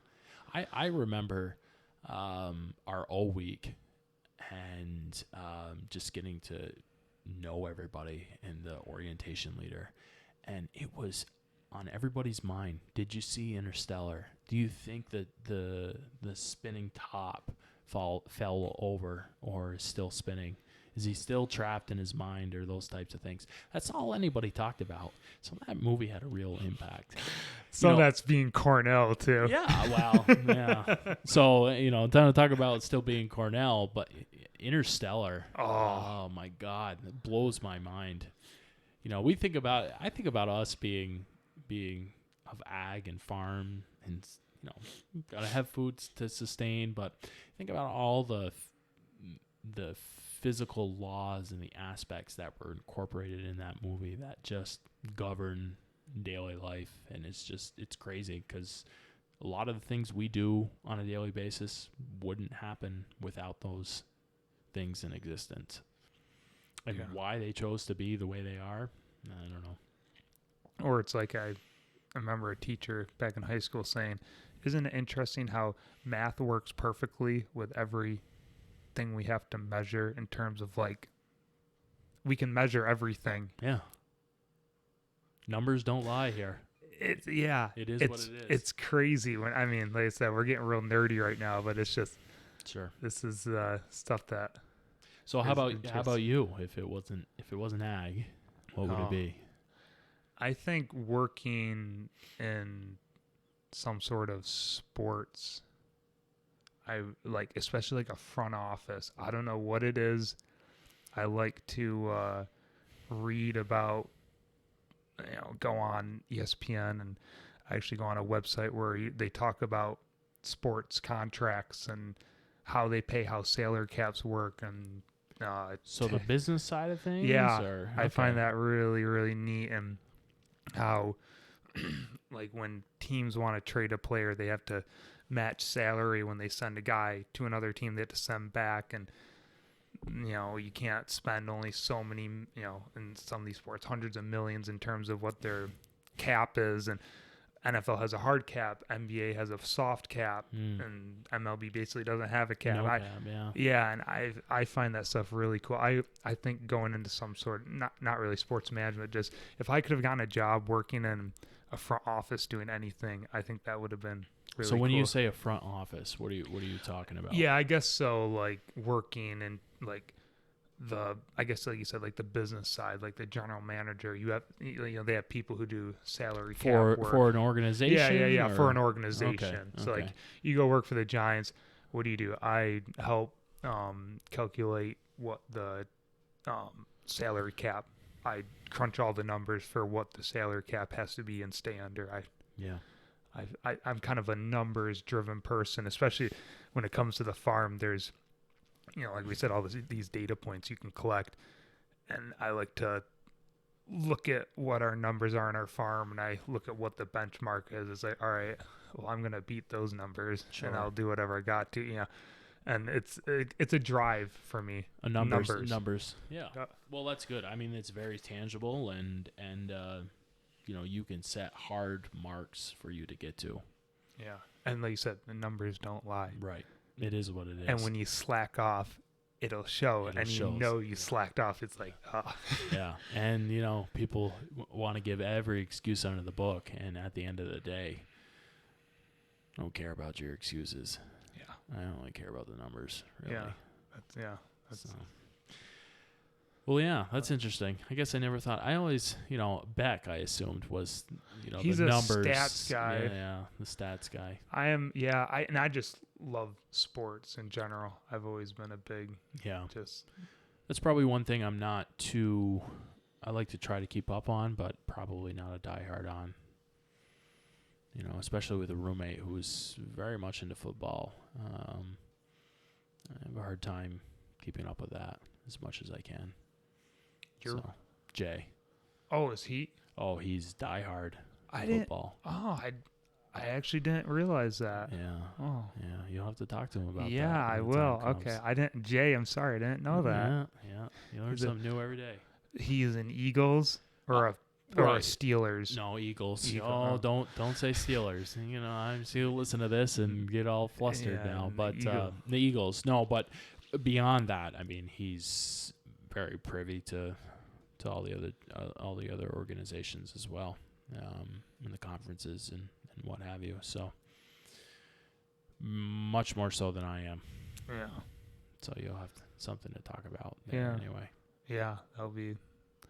Well, I'm a Giants. Well, I like the Bills. You can't not like the Bills being in New York, and my sister and brother-in-law live out there, and but I'm definitely have always been a Giants fan. But yeah, Giants and Eagles exactly don't mix too well. Sure. Yeah.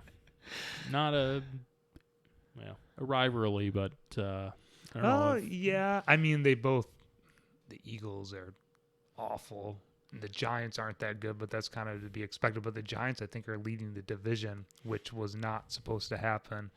And the Eagles just are a mess between injuries and Carson Wentz is playing like garbage, and that's a dumpster fire down there. And that whole NFC East, Oh my God.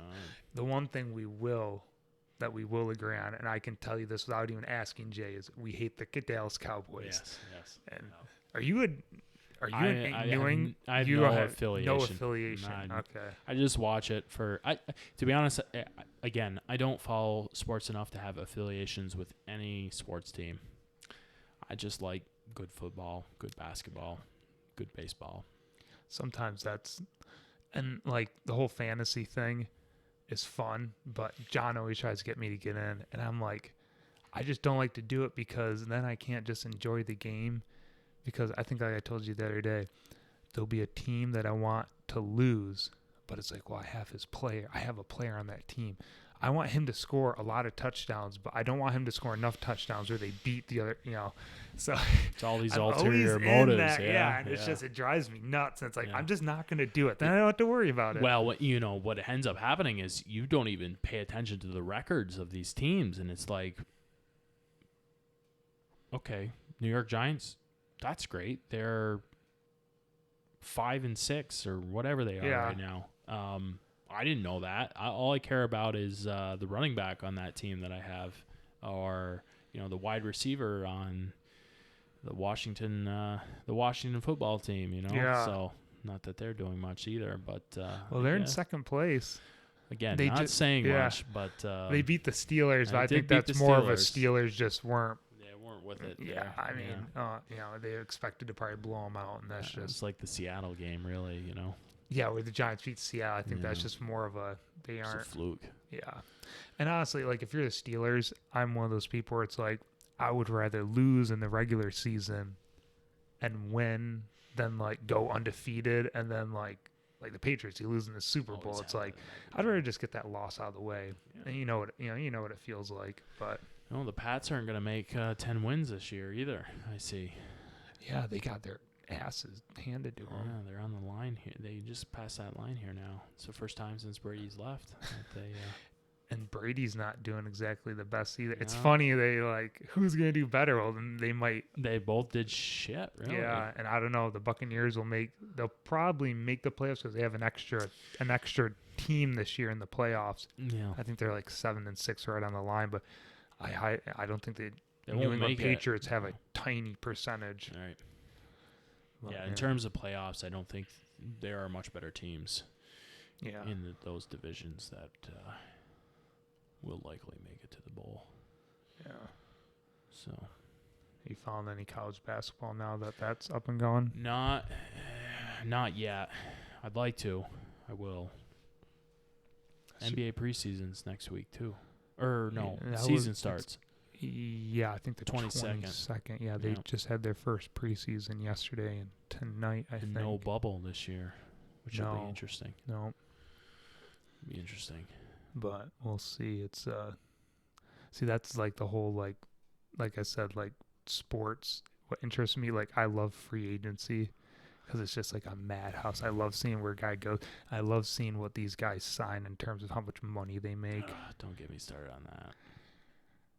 It's like $200 million fully guaranteed. You could break your leg tomorrow and you're still gonna go home with $200 million. That's like Mahomes there. 10 years? Was it 10 years? 8 years? Well, if you take into effect what he's still under contract for, it's like a 12 years. 450. Yeah. Almost 500. Yeah. Crazy. Which, when you think about it, 10 years from now, he'll probably be getting underpaid. Because you think of Depends. Well, as long as he keeps doing what he's doing. Because, the quarterback, the amount they get paid is always going up, up, up. No, I understand. But, again, there's a risk there, too. Yeah. If he gets sacked tomorrow and snaps his shoulder or what have you, he's still going to get paid for that. Well, he's injury because the thing with the NFL, it's non-guaranteed, or they guarantee only so many, like the first few years. But NBA is fully NFL. They'll injury. I think he has an injury guarantee for like 160 or 200. Okay. So still, it's like he'll be fine. Yeah. He's only gonna make at a minimum like $200 million. It's I think he'll be all right. Do you think sports professionals get paid fairly or overpaid or underpaid? Like the players? Players. It depends on who. I don't think you can categorize them all in the same. Like a LeBron James, he makes was it 30-some million just in his salary. Well, he makes another 60-70 million a year just in endorsements. Mm-hmm. And you have to think of what he does to a value of a team, mm-hmm. where he actually, like a guy like him, he gets underpaid, whether you like him or not. Some of these top tier guys, they can make 40-50 million. Well, they probably should be getting paid even more just in terms of what the value of that franchise does. But I think there's a lot of stupid money in it. Yeah. And do you think just sports in general, the amount of money that gets flown around there? Yeah, it's a growing market, and it all comes down to what they bargain for, how much, whether they split it 50-50 with the owners and the players, or is that pot of money, and that's how it gets determined how much of a cut they get. Sure. That's like, I didn't realize this till I was watching a video the other day. So the Atlanta Falcons have the cheapest. I knew they had the cheapest concessions in the entire NFL, and in the NBA players get a cut of that concession price. So they make money. And so that's why normally NBA concessions are higher. Yeah, because they're getting a cut too, and the owners want their cut. So you got to raise the price. So it's like, good to know. Yeah, I didn't know that. I don't think NFL is like Atlanta. It's pretty cheap, like in terms of what they price their food at, and they sell way more, which makes sense. You go there, you're gonna buy more if it's cheaper, and yeah, their margins allow that to happen. Yeah, when John and I went to a Giants Dolphins game last year, I think we each got.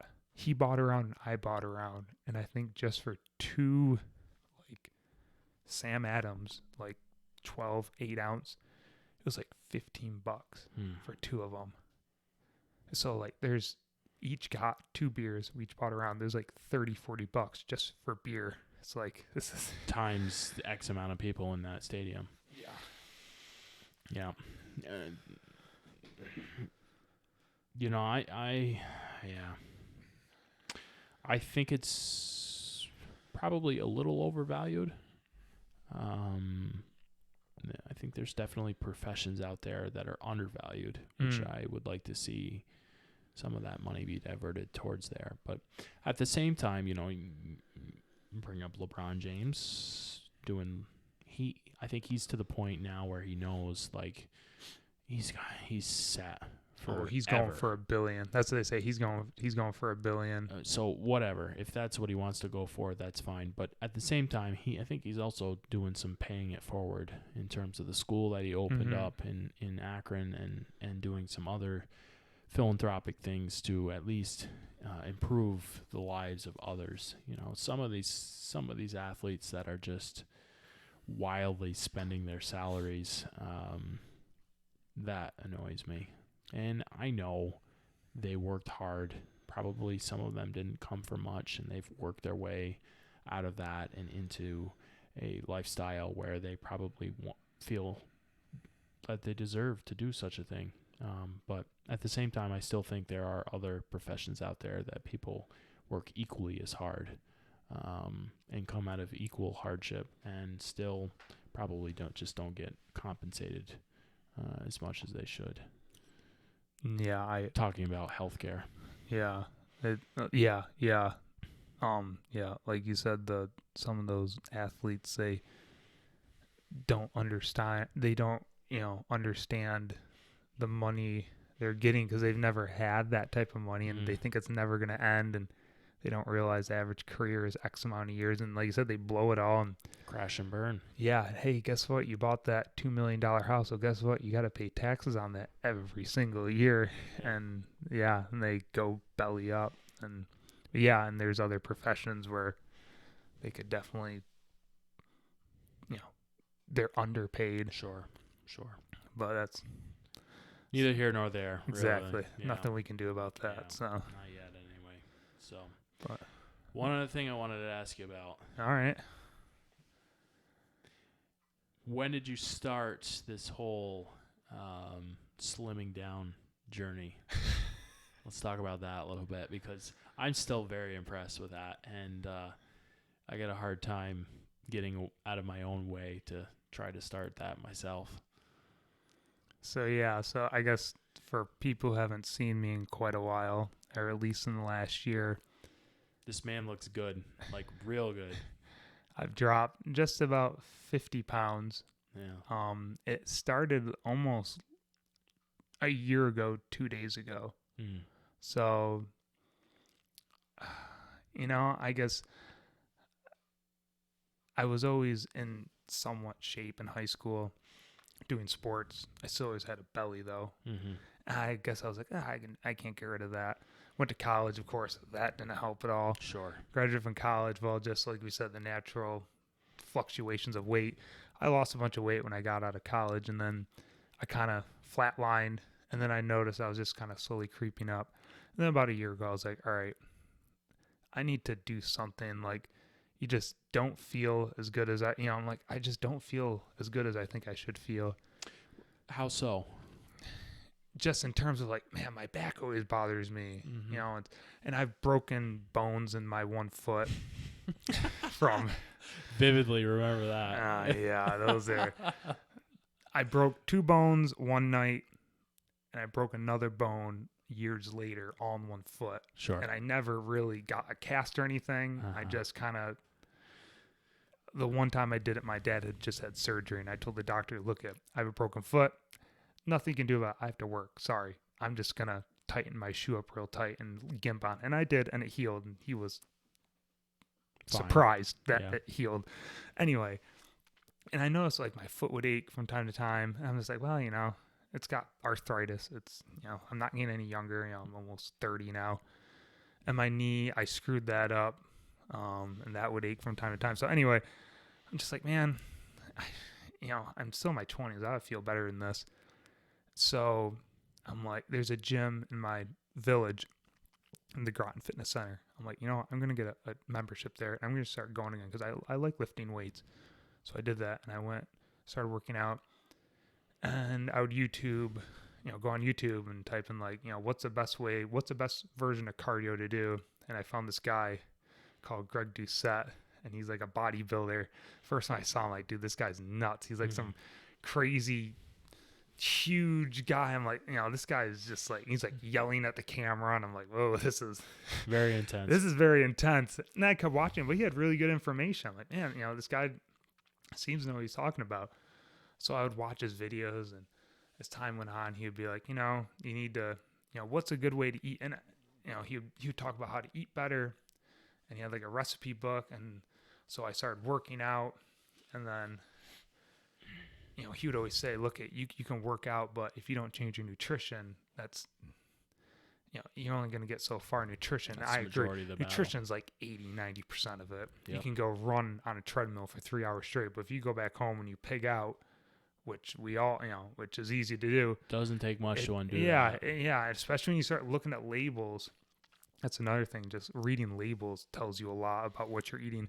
And so I got his cookbook, and I would find some stuff that, you know, just low calorie, what he calls low calorie dense food. You can eat a lot of it, but it's going to fill you up. Not a lot of caloric density. Yeah. And that's a lot of it, just the calories. And I started eating some of his foods that he had, you know, these, like, you know, the waffles. I make waffles every single day, and I love it. So did you start this all at once? The working out, the cookbook, the really getting behind all this? No, it was kind of a gradual step. So I started going back to the fitness center and just lifting weights and doing a little bit of cardio. Like, I would going to work at 5, work, come home, go to the gym, come back here, take a shower, eat, and then go back to the farm, because I would usually take 1 to 2 hours in the middle of the day to have some breakfast and have a little bit of time to myself. And so I would go to the gym, put in like a 45-minute workout.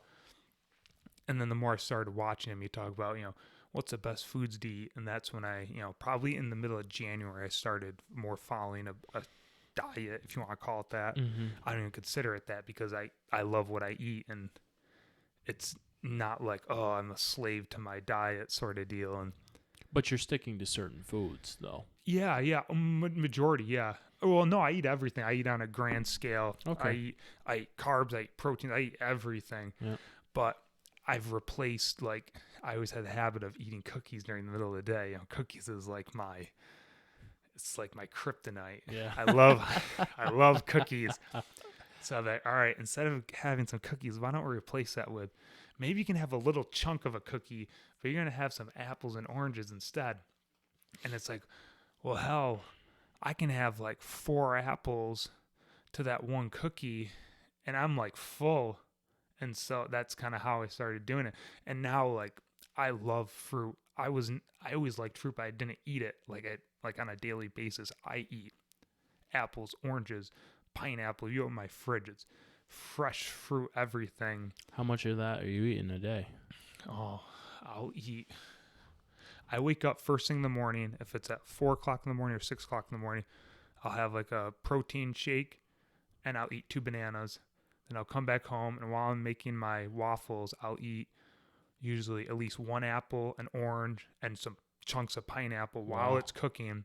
Then I'll eat the waffles, and then I'll eat 1 or 2 Chobani yogurts, and then sometimes I'll eat even more fruit if I'm still hungry. Mm-hmm. And then for lunch, it's, sandwich, nuts. And I think my stomach has shrunk down where I don't have to eat that much, and I get full now. Too full, yeah. So, yeah, and I've been able to sustain it. So I've been about the same weight for 6 months now. Mm-hmm. I lost from December, January till about July, I lost 40 some pounds. And now from July till now we're middle of December, I've lost maybe another 5. I've just kept out, and it's a lot of just liking what I eat. And I work out still at home 3 times a week. Some days it's like I don't want to do it, but after I do it, I'm glad I did. So, yeah, I'd say, what's surprising to me is so the amount of work you're doing at the farm, has that changed at all from when you started this whole thing before relative to now? No.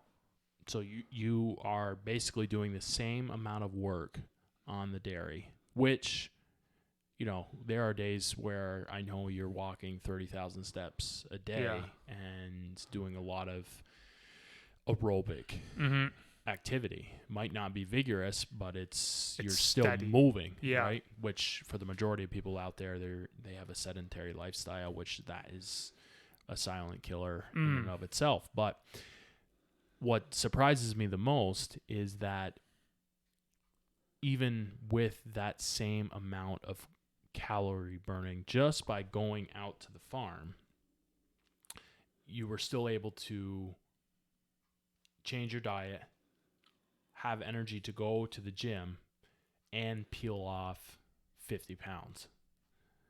So what that tells me is a lot of people out there who are farmers, who do a lot of work out there, they do a lot of great work, but there's still gas in the tank to be able to have a healthier lifestyle, work out, be healthy.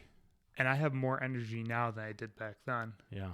Because, like my foot doesn't hurt anymore. My knees don't bother me anymore. My back, I'm just, building muscle. Yeah. My back doesn't bother me anymore. It's nice. Yeah. And I think that's probably some of the major reasons why people feel the way they do and get on the meds they do to try to feel better. Yeah. Rather than just tackle it with nutrition, exercise, and I say diet, but it's really probably calorie restriction, just not eating so damn much. Yeah. Yeah. And it doesn't have to be some crazy, like, I'm going to eat nothing. Like, it's just a little bit of a time. Like, don't kill it, because I just was in slow increments. I would try to lose no more than like a pound a week. Mm-hmm. And that's what I did. And it helps being out on the farm, because I'm, like you said, some days I'm walking 30,000 steps a day. So there's my cardio, if you want to say. But it's, you just, you got to look at the long game, and you can't think, these people go on YouTube or Instagram and say, look what I did in 3 months. It's like, I've done it. That's impossible. In 30 days, everybody wants that quick fix. You can't. It's been a year, and I'm really happy where I've gone. And that's one thing. The results really help push you and help, keep you going. But it's like, it takes a long time, and there's days where you don't want to do it, but that's a day you should probably do it, because you'll feel better afterwards. So were you frustrated? I would imagine you were frustrated in certain parts during this process, or for the most part, were you pretty okay with it? I was okay with it. It was a day when you're up really early and you work all day and you're on your feet all morning, and you finally come home, and it's like, I love to just eat and go take a nap, but it's like in the back of your head, it's like, no, do it. Do the workout. I know you're tired. Or it's like a summer day and it's 90 degrees out, and all I have is a fan blowing.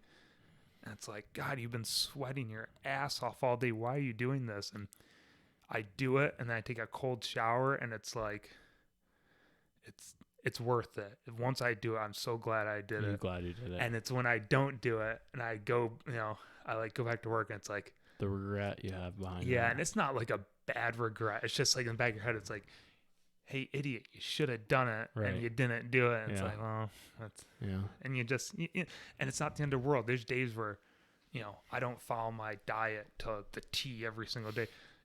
The other day when we were doing the Farm Bureau meeting with John and Tyler were here, Tyler's wife, Steph, brought boxes of donuts. And I was popping donuts. And it's like, you don't go, and then it was like, oh my God, I ate all these donuts. I can't eat for the rest of the day. It's like, no, you're allowed to. Yeah. You can eat stuff once. If you do it once in a while, it's not going to hurt you. Just don't do it every day. You'll be fine. Right.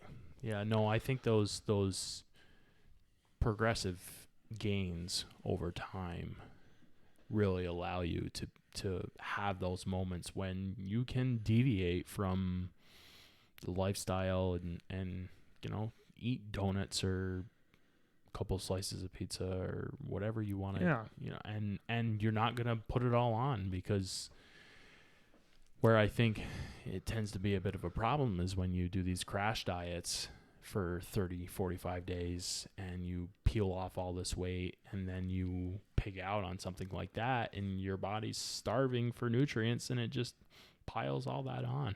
Yeah. And it's not sustainable. You have to do something where I could do this for the rest of my life if I really had to. It's, it's not I'll do it for 30 days and I'll get the way I want to look. And then, I'll figure out, like you said, I'm starving. I need to eat. And you overeat. And why wouldn't you? You're hungry. Do you think you could have done this when we just got out of college? I don't know if I would have had the... Thinking about like the mental maturity. Yeah, I think I could have done it. I would have never stuck with it. I might have done it for a while, for a month. And like, oh, this is great. And then, one day turns into 2, which turns into a week, which turns into a month. And then you're back to square one. It's like, well, I guess that didn't work. But yeah, I think definitely the whole just more mentally mature helps. And do you think so do you find that you have impulses to deviate from that? From like my diet? What you should be eating? Let's say you drive past a McDonald's. Are you thinking, I should pull in and get something to eat? Yeah, so not as much like when I first started, because I was in like a weekly thing where I go get groceries, I go get McDonald's. And that was just kind of what I did. Like, it's just once a week. Right. It's not that bad. And now I go by McDonald's. I'm like, boy, that'd be good. And I do once in a while. Like I had it with my brother months ago now, but yeah, absolutely. Sure. But it's like majority of the time it's like, oh man, McDonald's would be good. It's like, Eric, you have all this food at home. Why are you going to waste it? And then it's like, why would I waste my money to get McDonald's? I have all this food at home that I can eat. And I just drive by and I get home and I find that if I eat really heavy food, like especially desserts, it upsets my stomach. Like it's too much. I'm just not used to it. So I think if I had McDonald's, it would just be so heavier. Like I had Five Guys with my brother like 2 weeks ago. We stopped at Five Guys one Sunday afternoon and it was good, but I'm glad I stopped where I did, because if I ate any more, I would have been like, that very uncomfortable. Yeah. I've learned that too. Another part of it was the discipline of knowing when to stop instead of like, oh, there's more to eat. Might as well just eat it. And don't let it go to waste. Right. Which I believe, don't take more than you can eat. Right. And pace yourself. Granted, when it comes to Thanksgiving, I'm going to eat what I want to eat. Sure. That's just one day. So. Do you feel like you've gotten to the point now where you know where your limits are, so you're not getting to the point where you've got food left on the plate and you're like, oh, should I finish this? Maybe not. Yeah, I guess I always finish my food, but I know how much I can eat, and I have that. It's just like a mental thing. I've done it now for so long where I know how much I can eat. I know, if I want to have so much of a dessert, I can. It's just the self-control is there more than it once was. Plus, I think your body, your stomach, to your That's a point, lot of has adjusted to the input in which the intake in which you're giving it, so to speak. Yeah, that's a lot of it as well. Yeah. But it's, I look back and it's like, wow, a year has flown by, and the sad part is I never took a picture of myself when I first started. And I wish I did. I remember standing in front of the mirror, but I should take a picture of myself. I'm like, nah, I don't want to see. I didn't even think I thought it was gonna last this long. Right. And now, like, I look at myself now, and it's you put on muscle, you've leaned out. It's like, damn, I wish I knew a comparison. Not like I wouldn't put it up. I just don't. I wouldn't want to. I'm not just into for that. yourself. Just for myself. Yeah. No, definitely. And I mean, I'll tell you, when I first, it was a couple of months just with the pandemic and everything, just seeing you over at Beck's there for the first time, and I was like, holy Christ, this guy, where he's half of them, he's left half of them back in Groton. Like, what's going on here? I mean, did some serious work, and I'm very happy, very envious. I'm hoping to get at some point. We'll just. It starts today, man. Yeah, we'll get on it. So you don't feel as impulsive in your food choices? No, because like this, for example, this summer I went out and visited my brother and sister-in-law out in Buffalo, and I went with my brother Ed, and we drove out, and I think we got Subway on the way out, and then when we were at my sister's, we had just a lot of burgers, hamburgers and hot dogs, really good stuff. And then on our drive back, I'll never forget, I was like, it was weird, I was craving fruit. I don't know, I remember driving back on Route 90 and thinking to myself, man, I could go for a bunch of apples right now. I don't no idea, I've never felt that way before, but it's like I crave this stuff now, like fruit, oranges, apples, pineapple, bananas. Not that if you put a piece of cheesecake or apple, I'll probably eat both. Sure. But it's like, if I go long enough with only eating like, none of the fruits and vegetables, like I crave it. And it's weird to have that. I've never had that before. And that was kind of so I think that helps. Like, I go to the grocery store, so it's automatic. It's like fruit. And it's really expensive, but that's.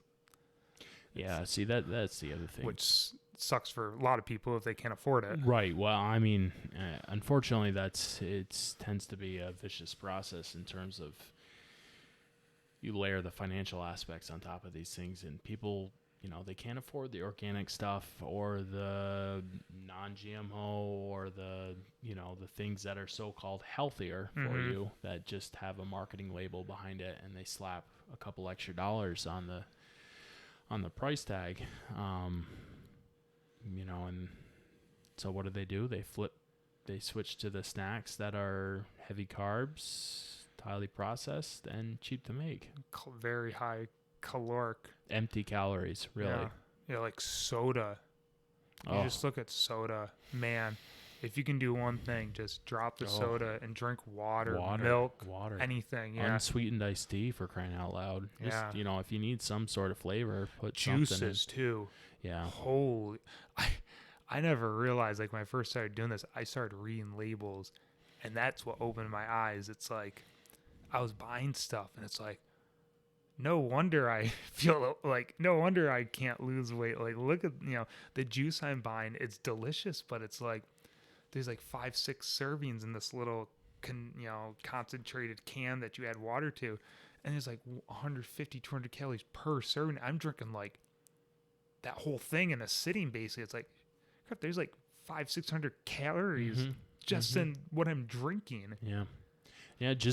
I'll say, just with dating Heather, and with her managing her type 1, there's a lot of things out there that I'm now looking at, juice being one of them, that's like, wow, there's a lot of sugar in there. Oh, yeah. And like, it's great if your blood sugar's low, no wonder. I mean, you drink a glass of orange juice and you're on a high practically, just with all the sugar that's behind that.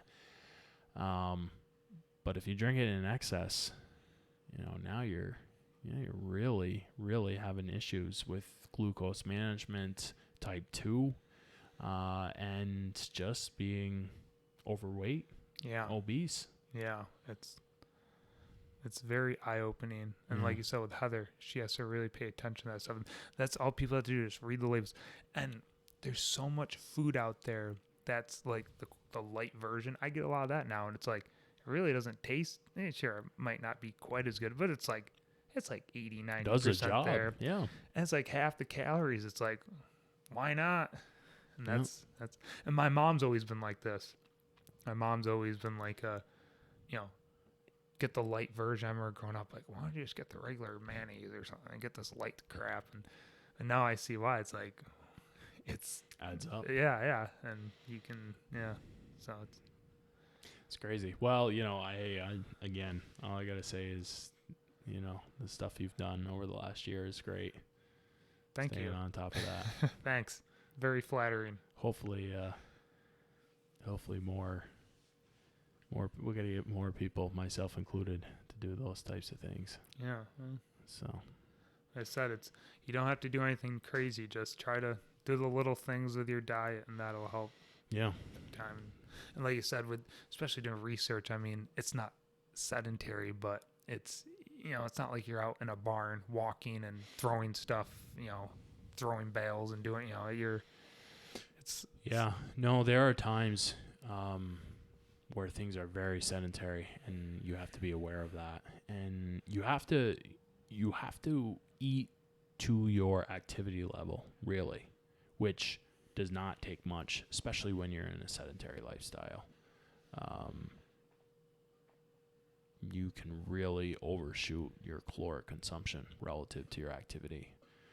Whereas if you're outdoors or just moving around in general, that has huge, or even standing, still has huge differences in your activity. And there are times in research where you're behind a screen most days. And there are other times when you're running around the barn, burning a lot of calories. I will say, coming out of undergrad, and when I got to Illinois, I had my first research project was right in August, hit the ground running. And that was, I started in August, finished in December. And it was just 60 calves, but I managed all those calves with everything, feeding, bedding, all that stuff. And I had some undergrad help, but for the majority of the time, it was me twice a day, 4 o'clock in the morning and 5 o'clock in the afternoon, classes in between. So I didn't really have a lot of time to, be bored and be, bored eating for my boredness, and then moving around. And at the end of it, I think I was 190 pounds at the end. Really? Yeah. And I can remember that being like, wow, I can't believe I've lost all this weight. I really hope I keep it off. I didn't. What were you going into that? How much did you weigh, if you don't mind saying? I think it was probably... So I lost a little bit of weight in the summer. I think when I came out of college, I was probably like 245, 250. And then I think when I got to Illinois, I was probably 235. And then I dropped to about 190 over those 4 months. Probably wasn't the healthiest way to do things, but I was just simply by all that aerobic moving and really not having time to eat. Yeah. I was probably in such a massive calorie deficit that I was just peeling off weight. And that's probably part of the reason why it kind of rebounded, came back as quickly as it did. Yeah. Probably took about another 8 months to a year to kind of like rebound back to like 225. Yeah. Which, I mean, for you, you're a big guy. So, I mean, I sit probably about 230 right now, and it fluctuates, give or take 5 pounds. Yeah. Depending on what time of the year it is. Yeah. But again, my goal would be try to be. They say, your genetic weight and where you should be is, for myself, is 200 pounds. Looking at your BMI or so I did the Ancestry Health kit, and yeah. they have this genetic weight where where they think you should be optimally, and just looking at BMI too, it would probably be, maybe that's all they're basing it off of. Yeah, it would be about 200 pounds. Because like you look at the BMI for me, so I was 6'5". A healthy BMI for my height was 156 to 210, and I was 240, pushing, But you don't look like you're, at that time, you didn't look like you were overweight. No, it was very hard to tell. Right. And now I'm 193, 194. Yeah. And it's weird, once I hit like that 210, because I was a BMI, that's a bunch of bullshit. But it's like once I got below 210, there was definitely a feeling of like, I was feeling better the whole time. Once I got under that 210 mark, like it was definitely a big, like, the whole knee bothering once in a while and the foot bothering once in a while, that was like eliminated. It's like, wow, this is great. Yeah. Yeah. Yeah, it's like I said, it's easy to put it on. It's another thing to take it off. That's the one thing. Yeah. And that's especially with everything that happens in Western culture, obviously the holidays being the biggest one of them all, but think about all the social gatherings and the birthdays and the catered events and all the opportunities for people to overconsume. It's hard to be disciplined throughout all that all the time, especially when you're in an office setting, when you're not moving a lot to begin with. I think that's kind of why I'm glad I do the business I do, because I'm not around that. Like I'm working, and there's obviously there's food in the barn, but I'm not, cow food, I'm not going to eat that. Right, yeah. And unless I take it out with me, I don't have it. And then when I come home, I just live by myself, so I cook for myself. No one's not making me really good dishes, and it's like, oh, I'll take a couple helpings of that. So that definitely helps. Sure. But sure, like you said, it's and I don't have kids, and I'm sure once you get kids, that's a whole nother obligations change, and definitely. but you hope to instill some of those things that you've learned over the years. Yeah. For children, hopefully. Yeah. So. Right. Good. Well, okay. It was good talking to you, buddy. Okay. Thanks a lot. Appreciate you having me on. Hope to do it again sometime. Yeah, I'll definitely have you on again. Okay. Oh, also one more thing. You guys sell meat, don't you, at home? We do, yeah. That was something probably... Well, we've been doing it for the last 10 years, but I would say within the last 2 years, we've really gotten to the point where we've got in with a USDA certified butcher. So beyond just selling quarters and halves and wholes animals to friends and families, now we're able to do individual cuts. So my father and mother have been doing this retail side of things. It's really picked up throughout the pandemic. I will say it's been a good silver lining to the pandemic. So, that's one probably area of opportunity. I think if anybody in agriculture is looking for a job career change, look into meat sciences, because you can't secure any position in terms of getting animals processed for meat. So there's certainly some opportunity there, but we've been selling a lot of cuts of meat, and I think that's pretty indicative of the fact that there's some opportunity there to capitalize on the local markets. So that's probably a testament to some of the smaller farms that are more diversified. If you're able to capitalize on that local market, you're certainly going to be around for the long haul, rather than trying to be as big as you can, as fast as you can, whether that be for dairy or whatever commodity you're trying to sell. So meat's just one avenue that we've taken, and it seems to be doing well so far. In terms of gross revenue, it's, I don't know, maybe 5% of all annual receipts, but there's certainly opportunity there to grow that over time. Yeah, and if someone lives up near you, do you have like a Facebook page or something they can go and get information, or is there? Yeah, so you're trying to put a plug in for me. Yeah. So Rusty Creek Farm is the Facebook page. I think it's Rusty Creek Farm LLC. You can find that on Facebook. We're not on Instagram or any of the other Twitter, so any of the social media. So Facebook is basically the way to get at the business.